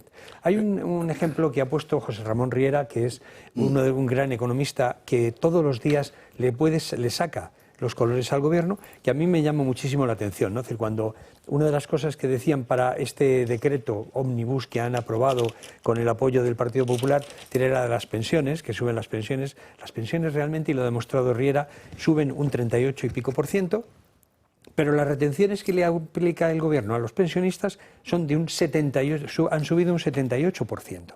Es decir, es una estafa también en esto. ¿Qué es lo que sucede? Pues que efectivamente estamos viendo cómo todo esto se mantiene, esta ficción, porque los medios de comunicación están comprados, y además hay todo un tejido de organizaciones no gubernamentales, de supuestas organizaciones ecologistas y similares que viven de esa teta falsa, de nuestro dinero, pero a través de esa teta. Hemos visto estos días también como una organización dedicada a la defensa de los animales y los derechos de los animales, es decir, que se reúne para repartir 31.000 euros en subvenciones, y lo primero que hacen es darse un sueldo, ellos, de 491.000. Mientras que además de eso, luego más los costes sociales, la cosa es, nos repartimos 700 y pico mil euros para dar 31.000 en subvenciones a estos. Es de tomadura de pelo, es estafa, nos están robando a manos llenas desde el gobierno y todos los organismos adheridos a él. Y me parece que hay que poner ya, decir, basta. En esto de las pensiones entraremos enseguida, pero ya que lo ha adelantado Carlos, lo voy a poner ahora, porque hay mucha gente que está diciendo, y Vox no ha votado lo de las pensiones. Vamos a ver. Estarán muy enfadados, pues cuando cobréis la pensión me lo decís. Hoy lo he explicado de una forma bastante desgarrada, pero muy correcta, Jorge Buxade. Creo que podemos adelantar lo que contó Buxade, ¿verdad? Que estaba en el... Vamos a verlo. Lo que ven ahí detrás es un ejemplo de esas nóminas de pensiones que el gobierno dice haber subido a los pensionistas en España. Como ven, en la práctica, una pensión de autónomos, una subida de 9 euros al mes. Porque en realidad quien trinca es también el gobierno, como ven, subiendo las retenciones del impuesto a la renta de las personas físicas. Pero el gobierno no informa, no envía ninguna cartita a los pensionistas informándoles de que el 1 de enero de 2025 ha subido el IVA del pan, de los huevos, de las frutas, de la verdura, de las legumbres. Ha subido el IVA de la factura de la electricidad y prepara un impuestazo al diésel para mitad de año de 2025. Esto es un puto escándalo. Hagamos viral la realidad. Y decían, pero no es verdad que el gobierno haya subido el IVA de no sé qué. Lo que pasa es que ha anulado la bajada. Vale, ya. ¿Y qué me quieres contar? ¿Eso no es subirlo? En fin. Bueno, enseguida entramos con este tema porque tiene que ver con el decreto Guagua que aprobó el gobierno. Pero sobre la cuestión económica en general, Miguel, Pedro Luis, antes de irnos a la publicidad. Sí, yo muy brevemente, solamente apuntar a la tríada que ha enunciado Miguel Gutiérrez en su informe. Es decir, un país que vive que ese crecimiento lo cifra en la subida de impuestos, en el incremento del gasto público y en el supremo, en el superlativo, en el supino incremento del endeudamiento público, es un país que vive en una burbuja. Voy a decir una cosa muy impopular. Seguimos viviendo de la cantinela del COVID, de que hay que recuperarse, que todavía no estamos recuperados. Tienen que aclararse, señores del Gobierno. ¿España se ha recuperado o seguimos padeciendo secuelas del COVID? Lo digo por el tema del, lo que voy a decir es impopular, el tema del transporte público, la bonificación, la gratuidad del transporte público. Bueno, yo creo que el principio ese que existe en economía de que a coste cero la demanda tiende al infinito, aquí, para contento de los que propugnan el transporte público, se puede ir cumpliendo. ¿Realmente en nuestro país se puede permitir eso? ¿Se puede permitir distraer dinero del transporte para el transporte público, distraerlo, por ejemplo, de atenciones a la sanidad, la educación? Que contaba Mónica García ayer que es que no hay presupuesto para pagar los medicamentos de los niños con leucemia. Bueno, pues es que es alucinante, vamos. Pues eso, es decir, señores del Gobierno, todo economista sabe que llegan casi todos los momentos hay que elegir entre cañones y mantequillas. Yo no estoy preconizando el incremento de Trump hasta el 5% del PIB y todas esas cosas. Ahora no estoy defendiendo eso. He introducido simplemente un criterio de racionalización económica. Estamos en una burbuja. Todo esto es bastante mentira. Todo lo de la economía española es muy mentira. Vivimos de cosas que son endebles, que se pueden hundir.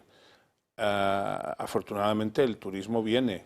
Ese dato de la EPA de que estábamos en el índice más bajo de paro desde el año 2007 es mentira, porque Yolanda Díaz no mete ahí el casi medio millón de fijos discontinuos, que no son trabajadores normalizados.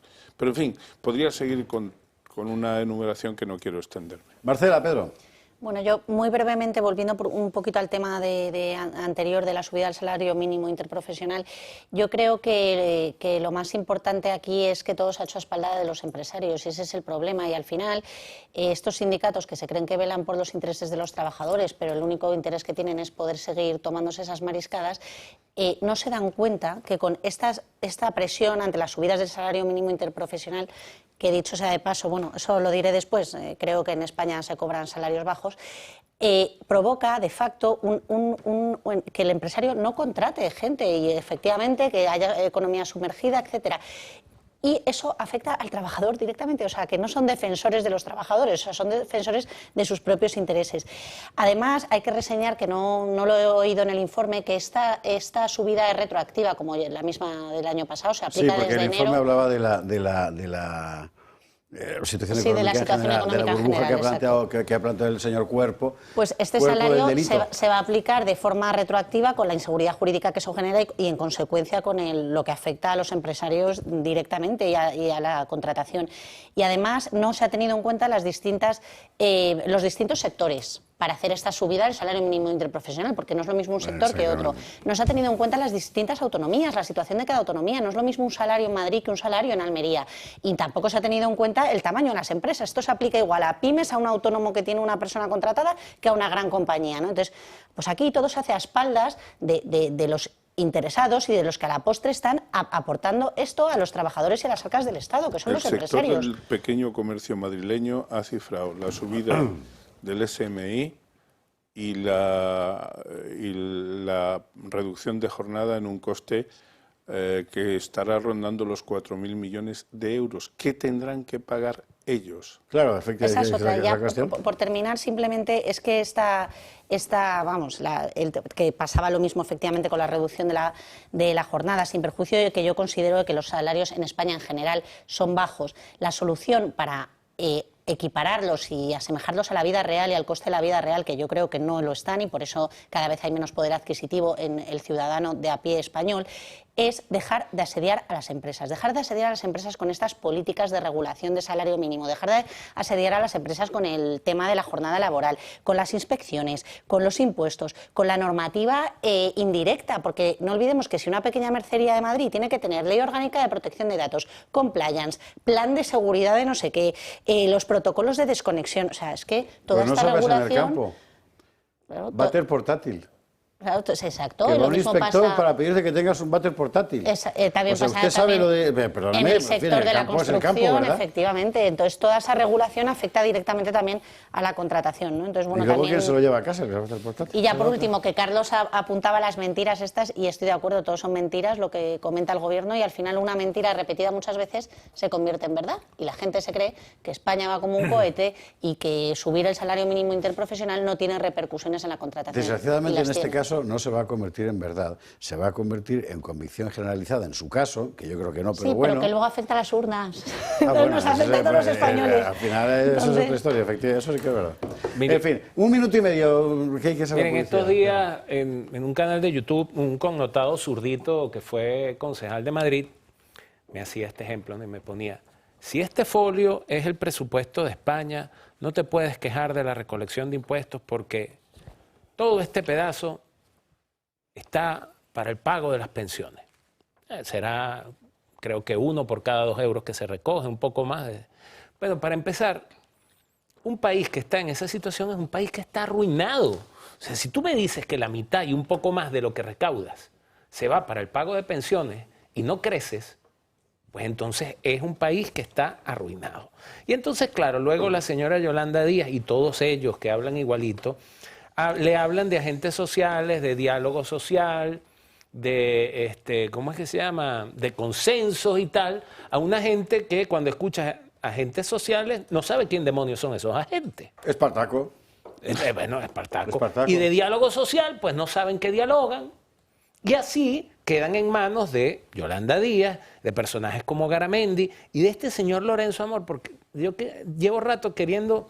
Pues, el concepto de autónomo que se tiene en España, limitado a trabajador por cuenta propia, es muy cutre.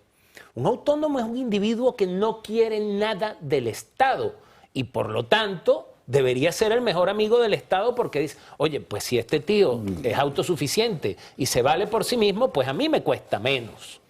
Pero no, hay una gran masa social que está convencida de que así debemos seguir funcionando. Y eso es sumamente grave para todos. Es un tema cultural también, ¿eh? Exactamente. Europa nunca le va a poder adelantar la carrera a Estados Unidos porque a Europa la asfixia, la burocracia... Bueno, ni falta que hace, pero si también es una cuestión de modelo, Miguel. O sea, vamos a mí sí que me haría falta una Europa más competitiva. Pero claro, a mí me haría falta... Tú que eres casi tan mayor como yo, sí. ¿Recuerdas lo que era Europa en los años 70? No, sí. ¿Verdad? Este monstruo burocrático todo el día haciendo los taponcitos de los cojones. Esa es la cuestión. ¿Tú no viste ese meme? Esa es la cuestión. No, disculpe, ¿no viste ese meme? No sé, pero lo que me estoy viendo es que hay que hablar del decreto del fiscal... Del dragón de las 3 cabezas. Sí, Uno era Europa, China claro. y Estados Unidos. Y entonces Europa lo que aportaba era el taponcito de la... Bueno, señores, nos vamos con una recomendación antes de la publicidad. Recomendación, langostinos Espartaco. Va a quedar fenomenal y me imagino que va a ser las próximas Navidades. Imagínense ustedes todas las oficinas sindicales pidiendo una caja de langostinos Espartaco. Bueno, publi y a la vuelta nos vamos con el decreto. Sánchez, es evidente, Sánchez gana, Puigdemont gana. Los dos se han puesto de acuerdo para paliar limitar sus pérdidas y el que pierde completamente es el PP. Que de verdad, en fin, bueno, ahora lo vemos.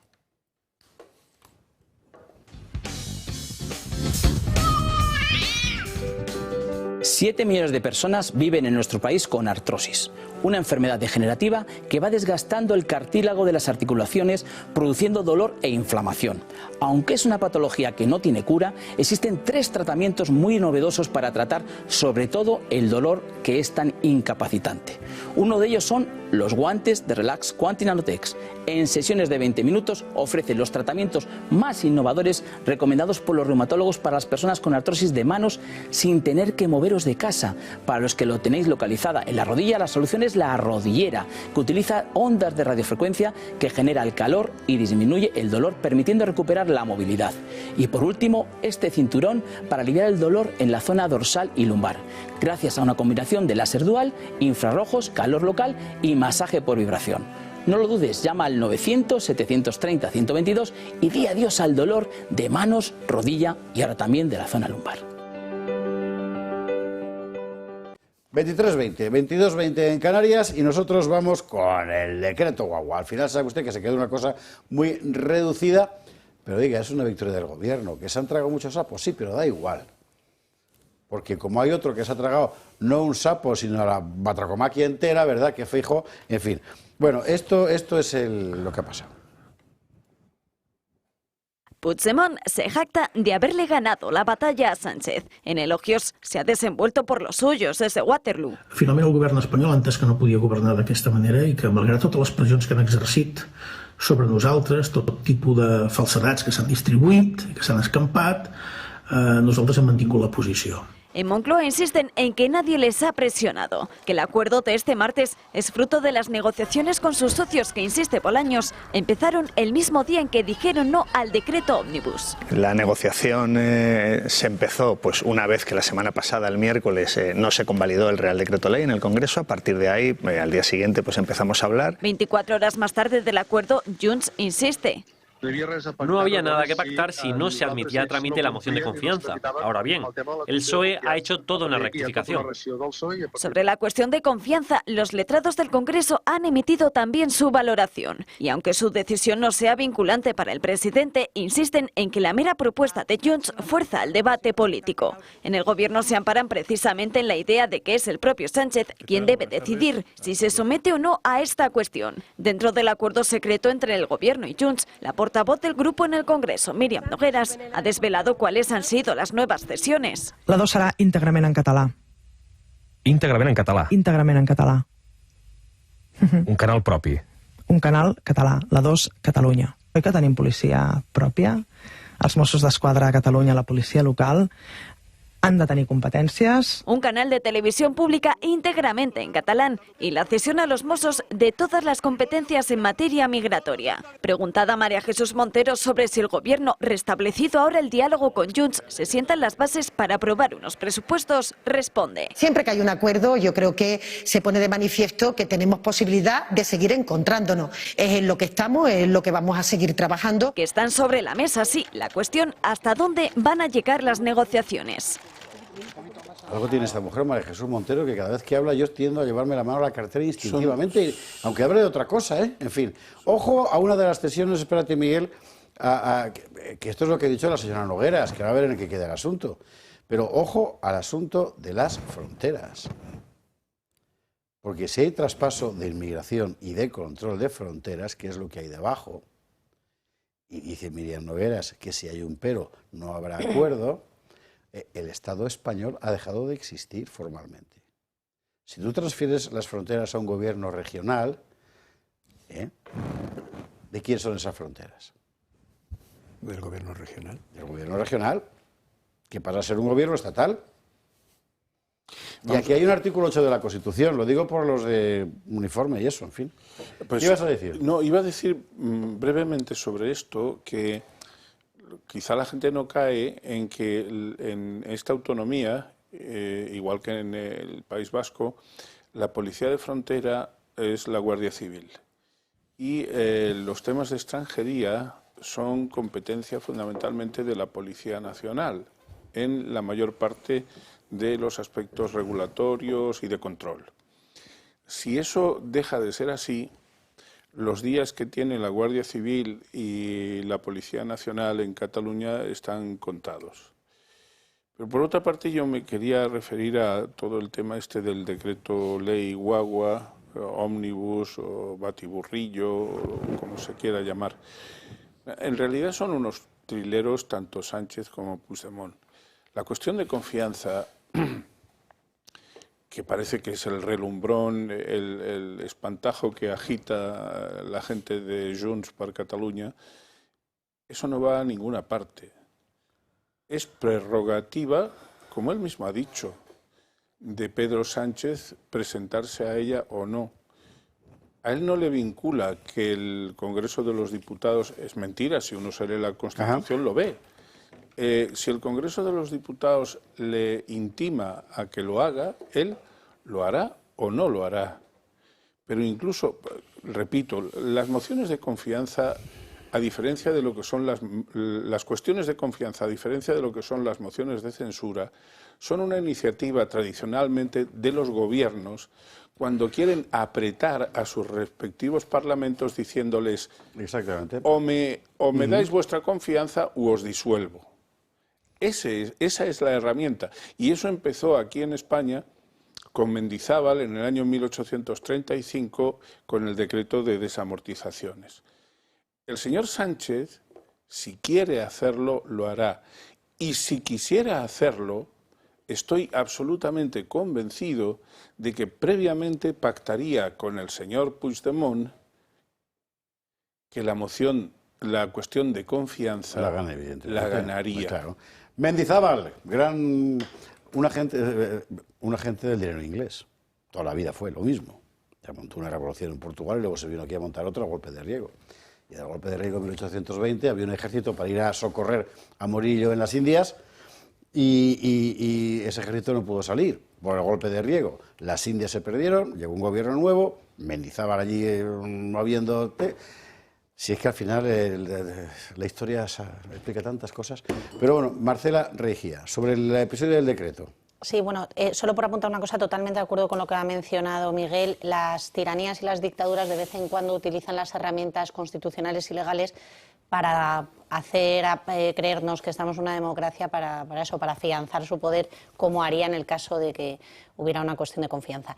Pero a mí me resulta muy amargo escuchar, lo he leído estos días en la prensa, he escuchado a muchos comentaristas políticos y tal, que la derecha tenía que unirse, ¿no?, para poder derrocar al tirano de Pedro Sánchez. Pero es que resulta que el principal partido de la oposición, la supuesta derecha española, el partido ganador de las elecciones, es decir, el Partido Popular, constantemente apoya al Partido Socialista. Es su balón de oxígeno, hablábamos el otro día de ese término, es su columna que le sustenta, como lo queramos llamar, pero es el que les mantiene en el poder. Y ojo, es que comprendamos la gravedad de esto, no mantienen solo a Pedro Sánchez, que es un tirano, mantienen a toda la banda esta del gobierno. O sea, que es que hoy Junts manda en España por encima del presidente de nuestra nación. Entonces, eso es gravísimo. Y hace una semana el Partido Popular reprochaba la amalgama de decreto que si regalaba un palacete en el Partido Nacionalista Vasco, que si el tema de la ocupación, y hoy lo ha apoyado. O sea, 4 o 5 días después. Pero es que ya no es solo el tema de la ocupación ni del palacete del Partido Nacionalista Vasco, es esto, es que en el acuerdo está el control de las fronteras de Cataluña. Es que no se dan cuenta de que como Pedro Sánchez tiene la espada de Damocles de los independentistas catalanes, cualquier cesión y apoyo que se haga a este gobierno trae una consecuencia directa en la destrucción de la nación. No se enteran. Por eso es tan grave esto. Entonces, esta posición del PP es muy importante y hay que subrayarla, porque claro, vamos a ver, realmente el PSOE no ha retirado de este decreto nada que al PP pudiera importunarle. Nada. Todo lo mantiene. Si acaso retiró cosas de Junts y tal, pero le da lo mismo. Y es muy difícil explicar por qué han entrado ahí. De hecho, lo que han conseguido ha sido la rechifla general. Por ejemplo, el ministro Óscar López, ese que quiere dedicarse a controlar a las asociaciones, que estaba hoy, además este es muy provocador, ¿no? Se ve que nunca le han contestado adecuadamente. Pero bueno, decía esto sobre el PP. Pues que las mentiras tienen las patas muy cortas. Y resulta que lo que era un problema con el palacete, lo que era un problema con los ocupas, ya no es un problema. Yo creo que el Partido Popular está enredado, ha perdido el norte hace muchos años, está haciendo una posición absolutamente irresponsable, absolutamente destructiva. Es que fácil, Pues, claro, no se lo han puesto. ¿El PNV qué ha hecho? El PNV chotearse todo lo que puede. Aquí hemos explicado varias veces el tremendo robo que es esto. O sea, Pedro Sánchez le ha robado a todos los españoles un inmueble para regalárselo a alguien a quien no le pertenece, que es el PNV, y encima pagarle 1 millón de euros al año como alquiler. Y hoy se acaba, estamos viendo Miguel Durán en pantalla, un post que ha publicado en X el PNV con, ¡ey, se olvidaba esto! El Palaz, y luego pone ET, como el extraterrestre de la película. El sentido del humor vizcaíno nunca ha destacado por su refinamiento, que usted que le diga, pero bueno, en fin. Bueno, es que un simple apunte, José Javier, es que no solo hemos cedido esto, eso es importante recordarlo, es que estamos cediendo a todas las peticiones de Junts, de Esquerra o del PNV o de lo que se le ocurra mañana a cualquiera de esta banda que gobierna con el Partido Socialista. A mí sí me gustaría apuntar y felicitar a la plataforma de afectados de la ocupación porque abandonan las negociaciones.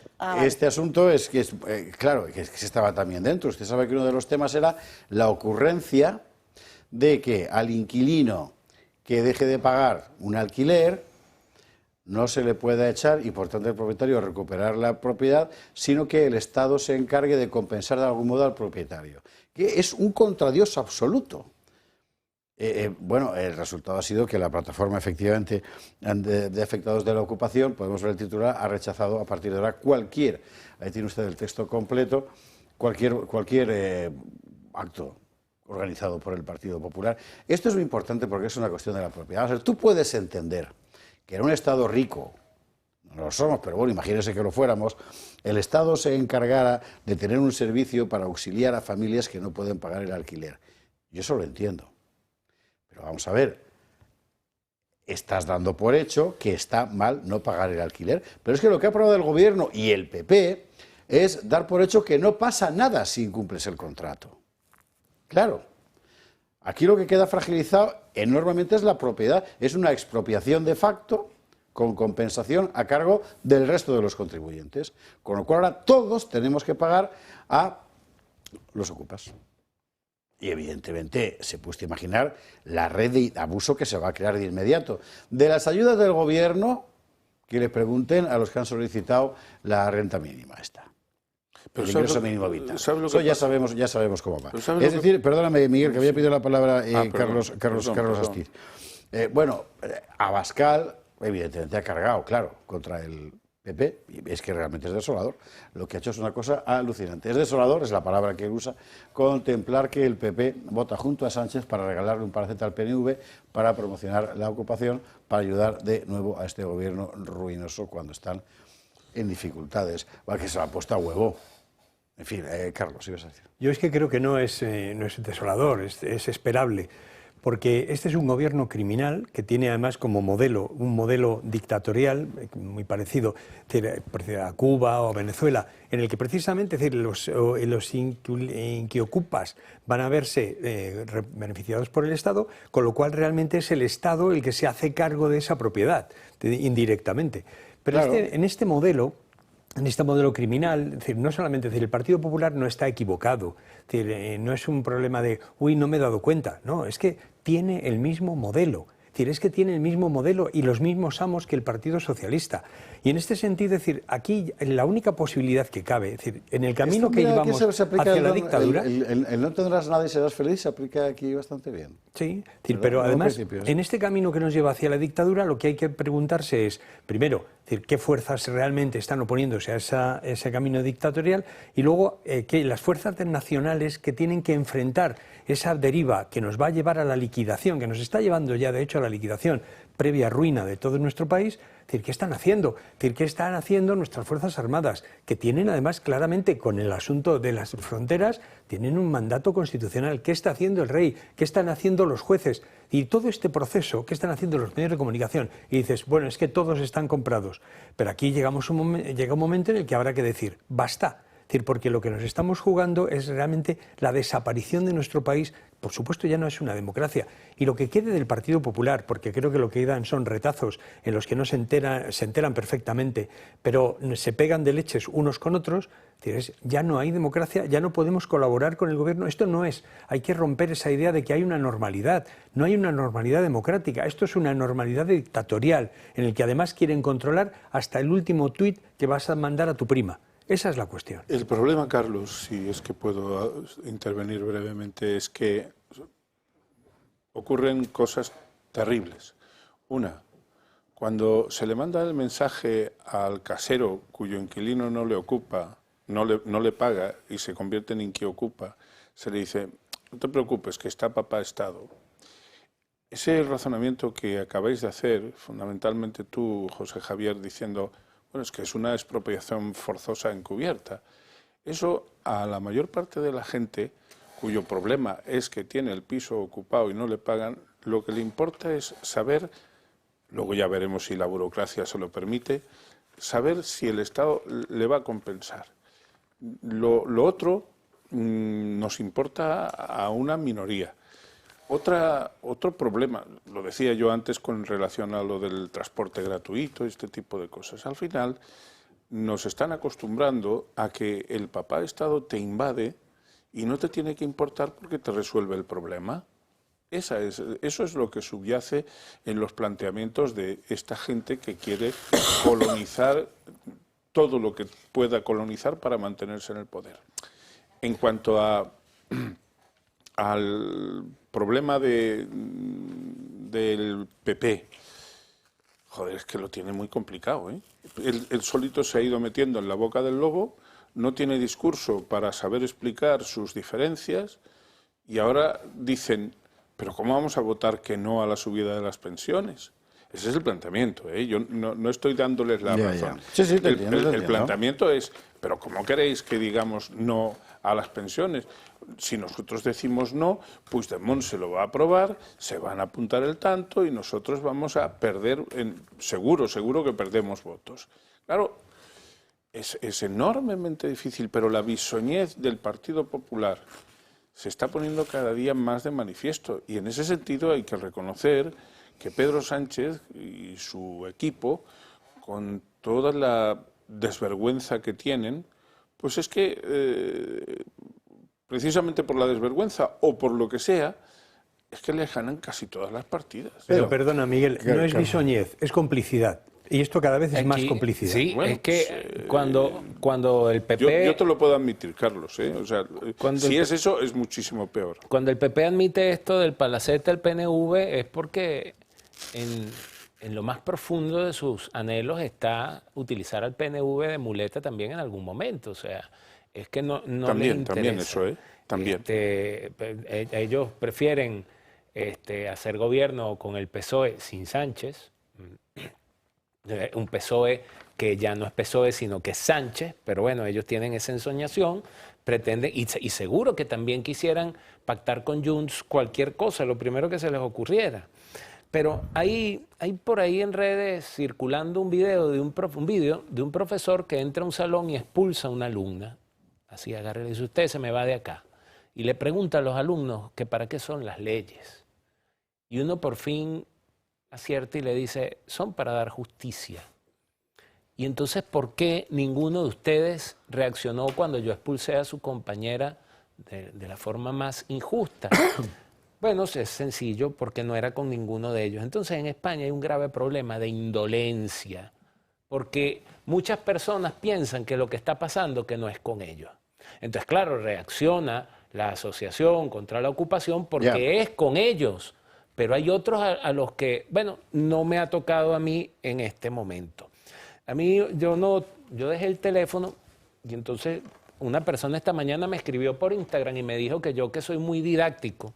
Entonces aquí con un folio que me regaló Sara, yo hice esto, ¿no? Esta cajita, esto es un proceso, esto es un sistema, ¿no? Un sistema es una caja de procesos donde tú le metes algo por acá y en esos procesos te arrojan algo por acá afuera. Y ustedes tienen una caja de procesos que se llama Sistema del 78. Bueno, la gente que ha administrado esta caja le ha hecho esto. ¿Ok? Este es el sistema, el que todos están queriendo rescatar. Lo que usted meta por aquí ya no es lo que va a salir por acá. Esto ya no sirve.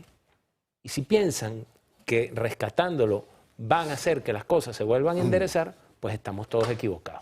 Metemos en la caja los anuncios y volvemos, porque estamos hoy tardísimo. Que hay que hablar del fiscal, si esta gente quiere. Publi y a la vuelta zumbando con don Álvaro y sus pelos. ¿Qué? 23:43, 22:43 en Canarias. Vamos con el fiscal general del Estado y el acontecimiento insólito. Es insólito. En fin, vamos a hacer un brevísimo resumen. Lo que ha pasado hoy, luego entraremos en harina si usted quiere, sobre lo que ha pasado hasta aquí, pero solo con lo de hoy de verdad. En fin, así ha sido el episodio. entre abucheos. Ha acudido el fiscal general del Estado al Tribunal Supremo. Ha hecho uso de su cargo entrando por la puerta principal del edificio de las Salesas. Dentro solo ha respondido a las preguntas de su defensa, es decir, de la abogacía del Estado. No ha rendido cuentas ante el juez Hurtado, a quien acusa de estar juzgándole con una visión preconcebida del caso. La fiscal del Supremo, Ángeles Sánchez Conde, se ha negado incluso a realizarle cualquier tipo de preguntas, porque insiste en que la entrada y registro de su despacho que dan luz a este procedimiento fueron ilegales. En Moncloa insisten en salir en su defensa. Vamos a esperar, yo creo que en este momento conviene dejar trabajar al instructor, dejar trabajar al Tribunal Supremo. Creo que lo que conviene es volver al origen de toda esta historia. Un ciudadano ejemplar cuyo abogado reconoce que ha cometido 2 delitos. Y el fiscal general del Estado es una persona íntegra que, insisto, se dedicó a contar la verdad. Entre críticas de los de Feijóo por controlar todas las esferas del Estado.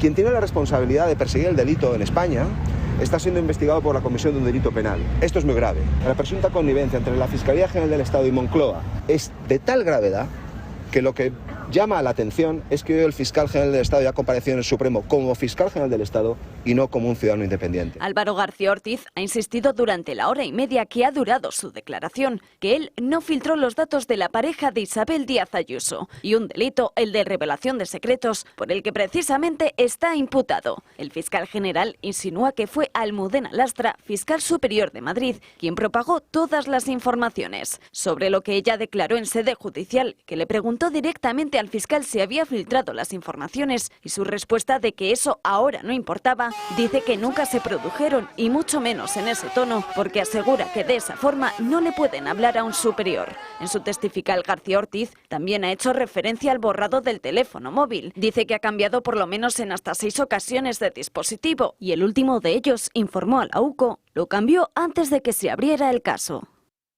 A ver, qué cosas. Yo, si puedo... No, los abogados. Miguel, Marcela y vosotros que tenéis aroma de toga. La fiscalía de toga. La fiscalía se rige... Eso es de Julio, ¿eh? Sí, es pésimo, ¿eh? Joder. Bueno, le voy a mandar ese trocito a Julio para que... Bueno, señoras y señores, me están tratando de despistar. Sí, es verdad, es verdad. Pero a ti no te despistan fácilmente. La Fiscalía, no la General del Estado solamente, sino la Fiscalía como ente que tiene una función muy concreta regulada en la Constitución, se rige luego en lo cotidiano, aparte de por instrucciones de la Fiscalía General y por otras cuestiones, se rige básicamente por lo que se llama el Estatuto Orgánico del Ministerio Fiscal. Este estatuto contiene una serie de principios que son esenciales.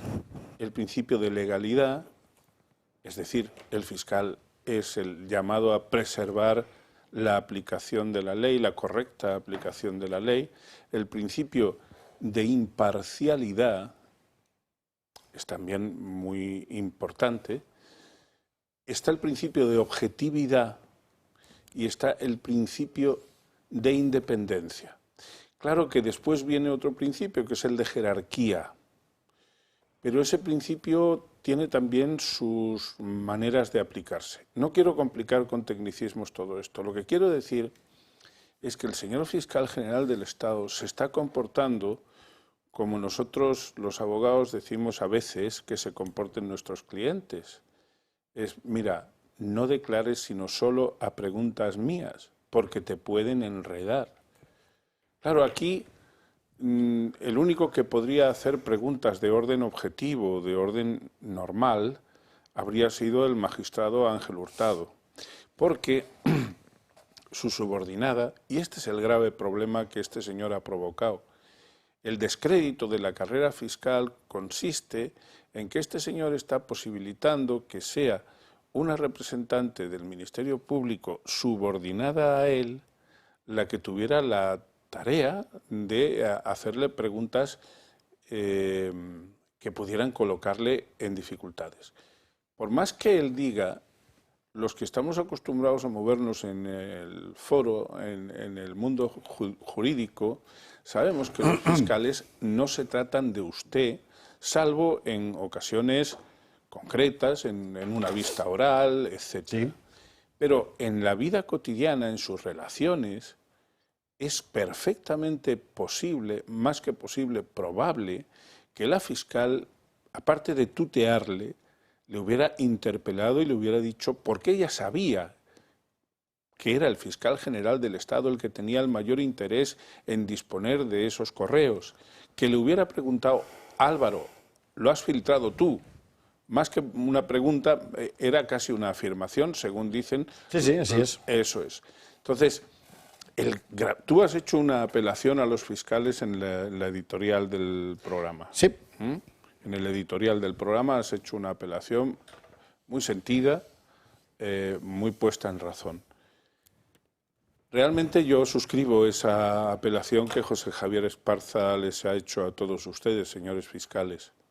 Hay una gran parte de fiscales que están sintiendo verdadera vergüenza. La inmensa mayoría lo han manifestado en sus asociaciones, han pedido la dimisión del fiscal, pero es evidente que cuando eso no basta, cuando recurrir a la honra profesional no basta... Termino diciendo que este señor estará, si el instructor es capaz de sacar agua clara con toda la obstrucción que él y el gobierno están haciendo y seguirán haciendo en cuanto a recabar pruebas, si el instructor consigue llegar un poco a hilvanar este asunto, este señor se sentará en el banquillo de los acusados y no habrá dimitido.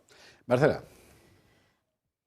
Yo creo que hay que apuntar varias cosas, aunque estoy completamente de acuerdo con lo que ha dicho Miguel y algunas pues las suscribo totalmente y formaban parte, ¿no?, de mi comentario a esta noticia. Pero efectivamente es una vergüenza nacional lo que ha sucedido hoy con la asistencia para declarar del fiscal general del Estado, que esto no tenía que haberse producido porque este señor tenía que haber dimitido de inmediato.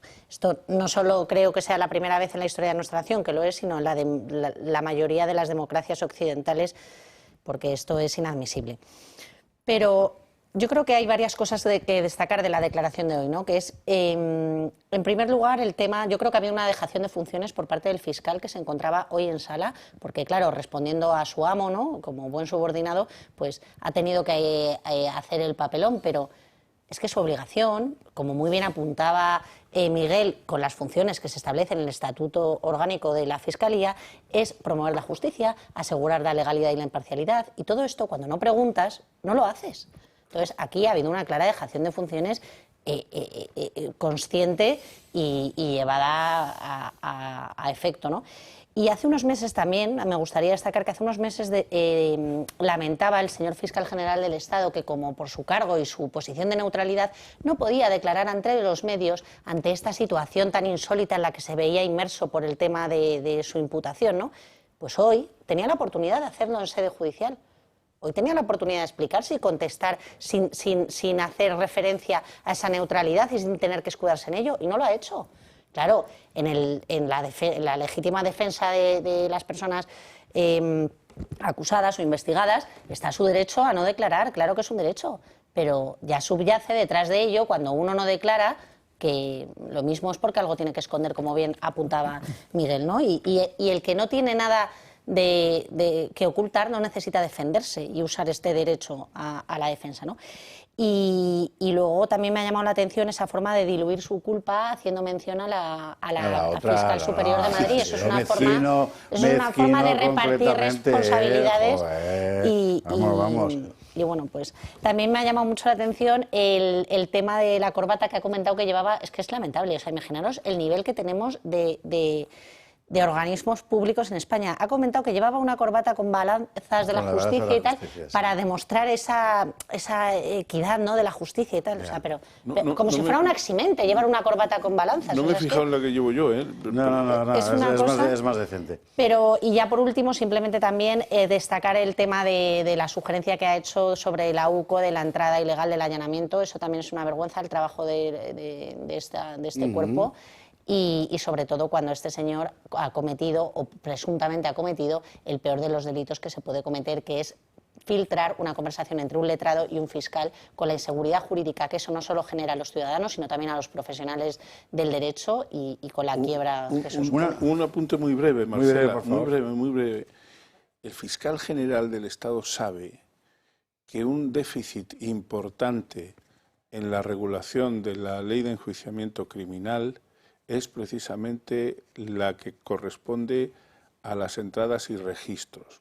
Muchas de esas entradas y registros, de las que luego... Permiten anular procedimientos después y tal. Sí. Ya, claro, y eso es lo que él va a jugar en el Constitucional. Sí. Por cierto, pero ha dicho luego que si borró el móvil fue porque contenía datos de altas instituciones del Estado.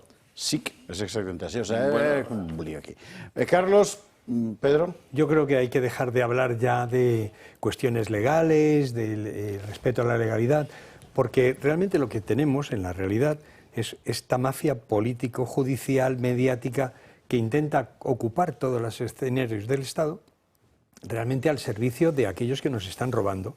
Y me parece que hay que romper ya con ellos. Es decir, el objetivo ahora de cualquier fuerza política que quiera defender la nación española, de cualquier español que quiera defender su patria, es romper de manera definitiva y totalmente con toda esta patulea de gente, es decir, porque ya los mecanismos del Estado están rotos, es decir, están a su servicio, y creo que además ya no hay, es decir, ¿hay rebelión posible de los fiscales? Lo dudo muchísimo. ¿Hay rebelión posible de cualquier otra fuerza que políticamente estemos hablando, quizás exceptuando Vox? Es decir, pero todos los demás que están, es decir, metidos de hocicoz en esta cuadra en el que realmente están todos comiendo del bote, que somos nosotros, mientras están erosionando no solamente la democracia, sino los propios pilares de la nación.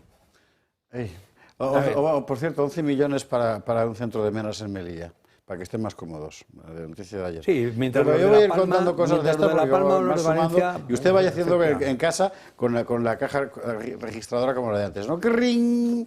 Y vaya usted sumando. Bueno, pues, ladrones. Lo estás pagando tú. Tú que votas al PSOE también lo estás pagando. Primero el Supremo rechaza el recurso de la Asociación de Fiscales, ¿verdad? Que pedía... Sí, pero esa jugada... Sí, la anulación del nombramiento. Sí, del nombramiento. Después la fiscal del Supremo se niega a preguntarle al fiscal. Le echan el muerto a otra, que lo acaban de comentar, ¿verdad? ¿Cómo se llama la obra? No, pero no es justo. O sea, el Supremo hizo muy bien en no anular el nombramiento, porque si no, hoy no habría podido declarar. Se están blindando. O sea, aquí lo que está pasando pues, es... por supuesto que le están blindando, pero ya han blindado mucho tiempo. ¿Cómo es que dice Ayuso, que le escribió? Van para adelante. ¿Cómo es que puso? Para adelante, es que pone, van para adelante. No se van a ir para ningún lado. Se necesitan unos a otros, así se odien entre ellos. Se necesitan. Y van a montar, bueno, la cúpula esa que tienen los israelíes, cúpula, domo de acero. Y van a continuar ahí. Y la UCO va a sufrir lo mismo que la UDEF, o la van a convertir en lo mismo o peor, o las van a controlar aún más. Y van a seguir adelante en lo que quieren hacer. O sea, que no les interesa nada. Un montón de temas subordinados. Hay mucho interés en esa reunión secreta el otro día en el Club Financiero, en la calle Génova, del jefe de la inteligencia marroquí con la cúpula de la Policía Nacional. Vamos a ver, si uno organiza una comida en el Club Financiero es porque no quiere que sea secreta. Porque está toda España ahí. ¿Sabe usted? O sea, si quieres hacer una comida secreta, la haces en el ministerio, pero no te vas al Club Financiero Génova, ¿verdad? Salvo que quieras que te vea alguien. ¿Para ver qué han comido? Por algún motivo, ellos sabrán por qué. Pero en fin, eso que lo sepa usted.